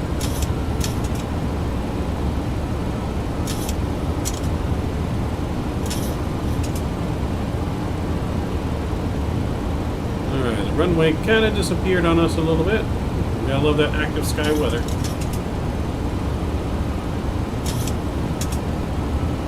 Alright, we'll let our plane trim itself out here a little bit and we'll take over. So let's go ahead and we'll take over the throttle here. All the throttles off. And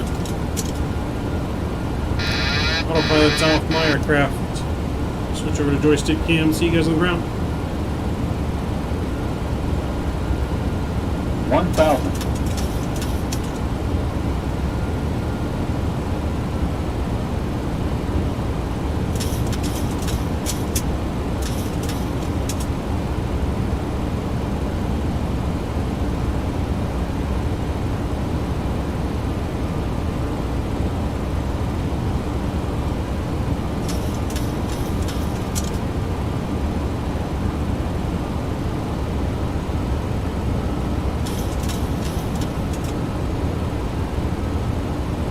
500.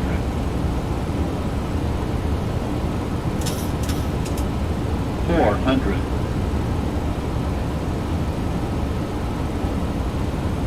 300.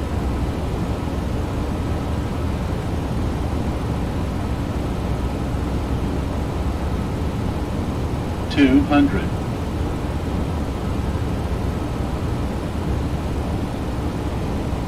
100 minimums. 50, 40, 30, minimum, 20, 10, 5, There we go. We're down. Reversers are out. Goes down gently.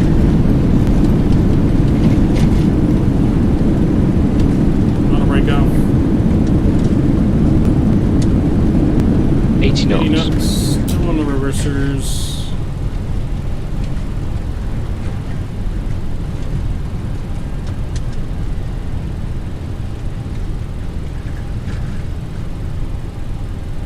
Alright, it's not a butter. We lost a little bit of lift. I think I brought the throttles back just a little too soon. So Lex are right here at uniform 5. Ladies and gentlemen, welcome to Lisbon.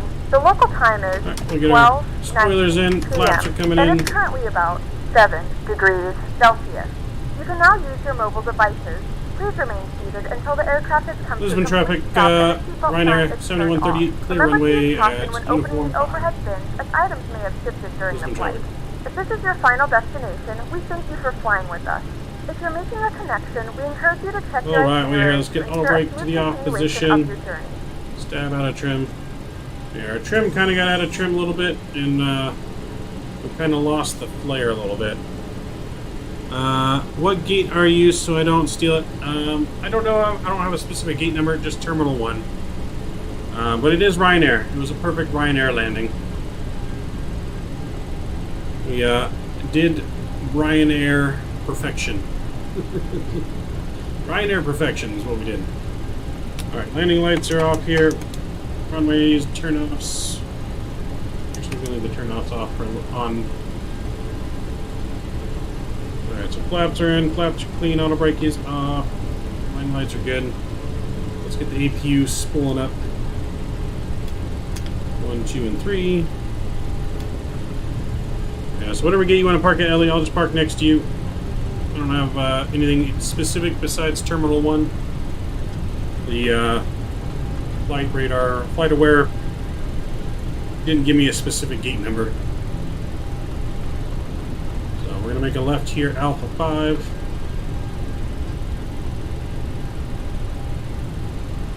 Let's get a little taxi music going.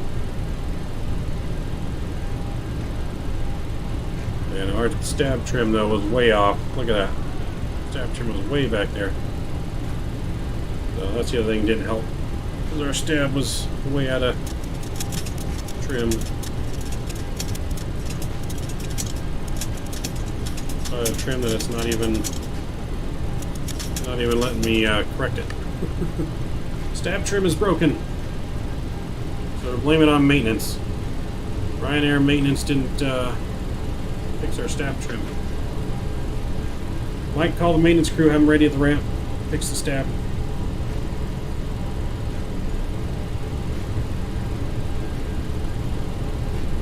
Because our stab trim is broken.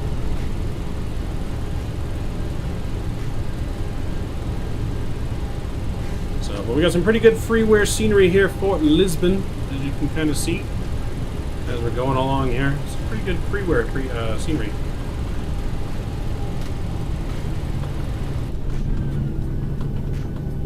Passenger view here a little bit for a second. I want to go off the taxiway here. So we have pretty good freeware scenery here for Lisbon. We're gonna taxi right over here. We'll take the gate next to our other Ryanair company here. We'll go one gate past them, I think.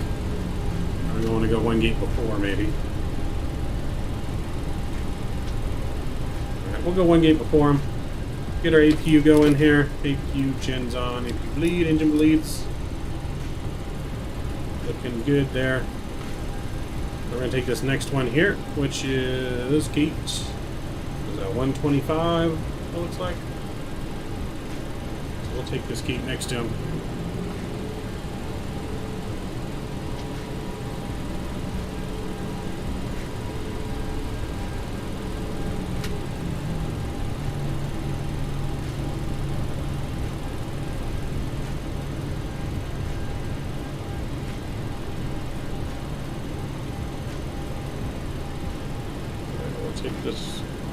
gate here. We'll watch our gate monitor.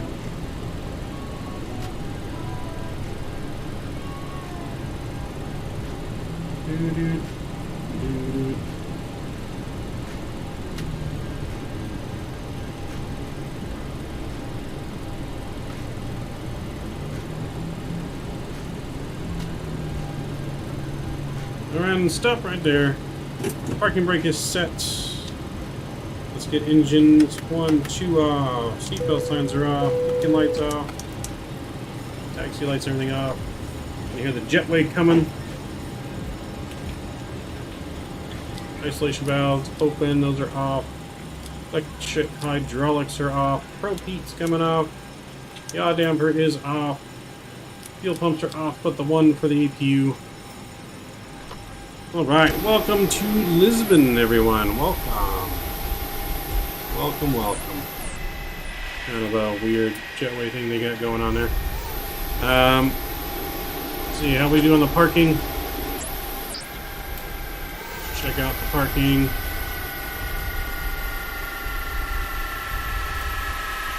Once you guys give me the parking score, what do you say? 9 out of 10? 8 out of 10 on the parking? Right on the line, just a little off center. Not much. You hear those engines spooling down. Alright, welcome to Lisbon, everyone. Hope you guys enjoyed the flight. Let's take a look at NPAC-X here. And let's end Sim Toolkit Pro. So, Sim Toolkit Pro gave us a minus 258. I think the in-game gave us like a minus 220. Something like that. We'll let you guys be the judge on the replay here, what we got. Let's make sure our door is closed. Let's close the door. Don't want the door open for the replay. So our squat can come off. So there's Mr. Ellie next to us. Appreciate you flying with us, Mr. Ellie, today. Hopefully you had a good butter landing. Let's disconnect from Vatsim and let's check out our replay. I'll go replay. Just to move out of the way. Come on. And there we go. Alright, so we'll check out this replay here. 2,500. We'll get 400.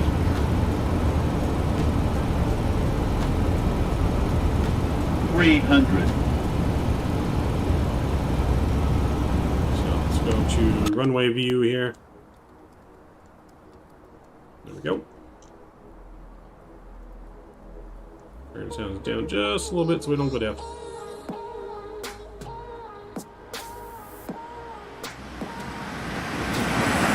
Ah, come on, that's what makes it interesting, having the door open during replay. So a little smashy. Not bad though. Pretty good Ryanair landing. We did Ryanair justice. They're probably hiring us. We're probably still one of their top pilots. It's fine. Let's go tower view here. So yeah, we're probably still one of their top pilots even with that landing.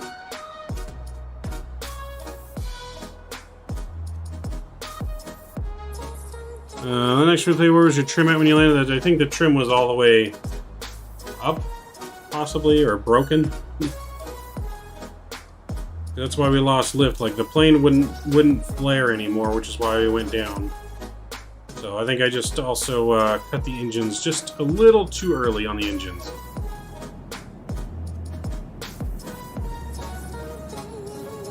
So that's mainly why it was just a little too early. We cut the engines, so we lost lift, and it wouldn't flare a little bit more than. Normally would have. So let's take a look here from the wing view. Take a look from the passenger's point of view here.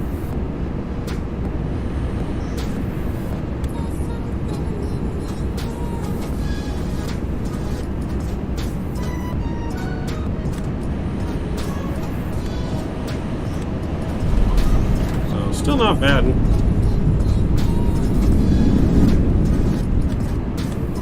we look at the trim. I mean, the trim was right there in the landing, so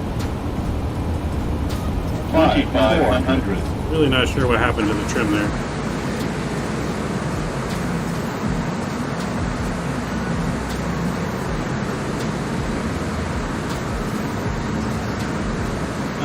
Don't get the field of view. Yeah, no, I'll get the field of view settings for you here in a sec, Kelly. So yeah, see the stab trim. 100. Kind of see the way our yoke was in the sim. It was kind of 50. 40. messed up a little bit. 30. So I don't know if it was just something in the 20. plane bugged out, maybe. 10. Or I wouldn't go back for us anymore. As you can see me pulling back, but it wasn't going back. So it might be a bug in the plane. See, now as we're going, the trim just starts going all the way to the back. So I definitely think something in the plane might have bugged out. 2,500. There's no reason for the trim to keep going back like that, because I wasn't even... 2,500. The trim and the yoke was like this, so that's definitely not how... 2,500. The yoke was definitely level when we were on the ground, so... Something on the plane bugged out a little bit, I believe. Or in the sim. Not entirely sure on that, but...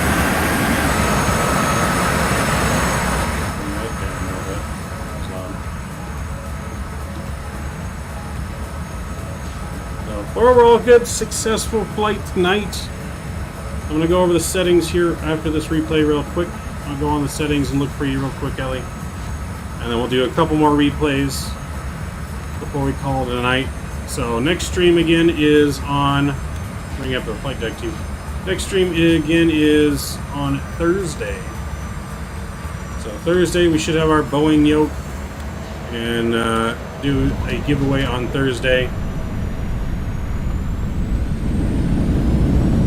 Pause it there for a second. Let me look at the settings here for you. Where are... Alright, here we go. Field of view, it's going to be 87 degrees. Eddie. Or Ellie, sorry. But yeah, 87 is what I got on for the field of view there.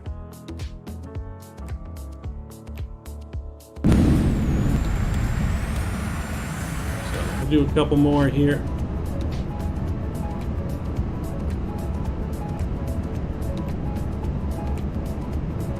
Not sure if any of you guys know what kind of like stadium that is right there.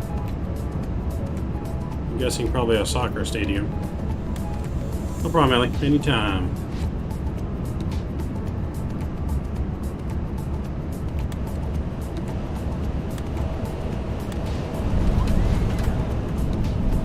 I'm at the bed. All right, Ellie.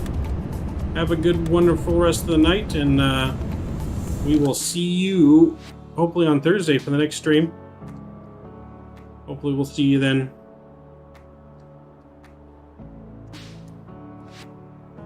Let's check out the landing from this angle. So yeah, hopefully see you on Thursday. Thanks again for flying with us. Yeah, it's 12:30 here, but the benefits of having your own business. Nice. What do you do for, what kind of business do you own?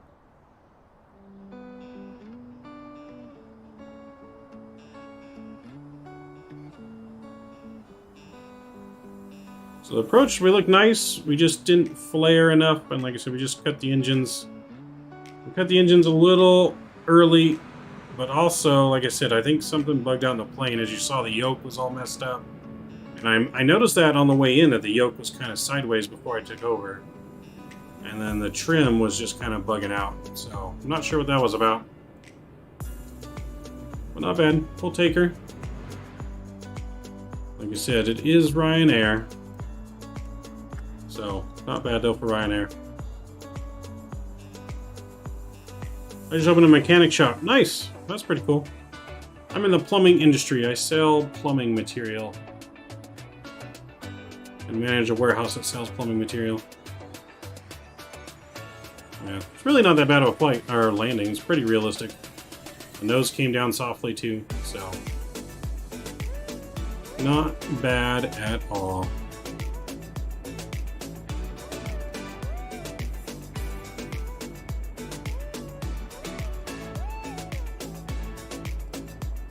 Yeah, gotta be a glitch in the sim. It's either the sim or the level up plane needs an update of some kind.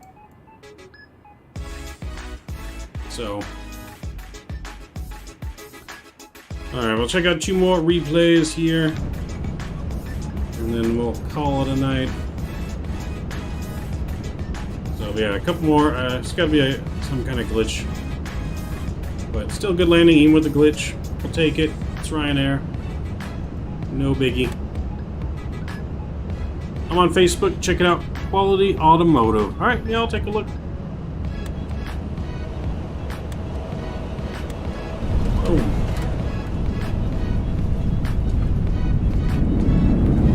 That's why the plane's got good suspension.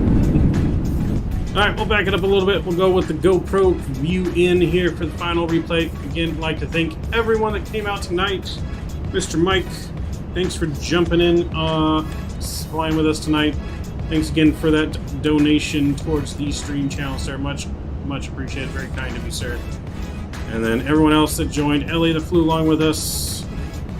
We had Tessa, Mr. Green Guy, James, and more. Pilot Fish. Everyone that came in tonight, much appreciate your guys' support. Leave you guys here with the GoPro view in as we wrap it up. Call it a night here on Midnight Maverick. We'll begin it live again, like I said, on Thursday. Ryanair says you're hired. Sweet. Got a job. So yeah, we'll see you guys again on Thursday. We'll be live, same time, 7 p.m. We'll be back in Europe flying 738 again. Trying out the new Boeing yoke. Oh boy, I am so excited.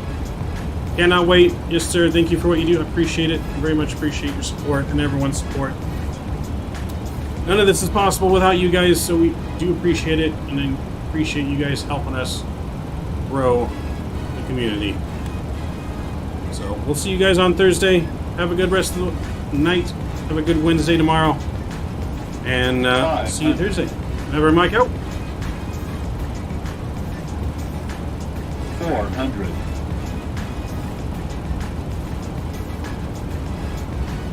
300.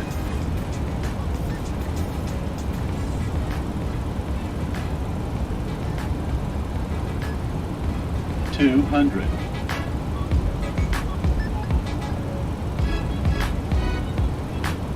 100. 50. 40. 30. 20. 10. 5.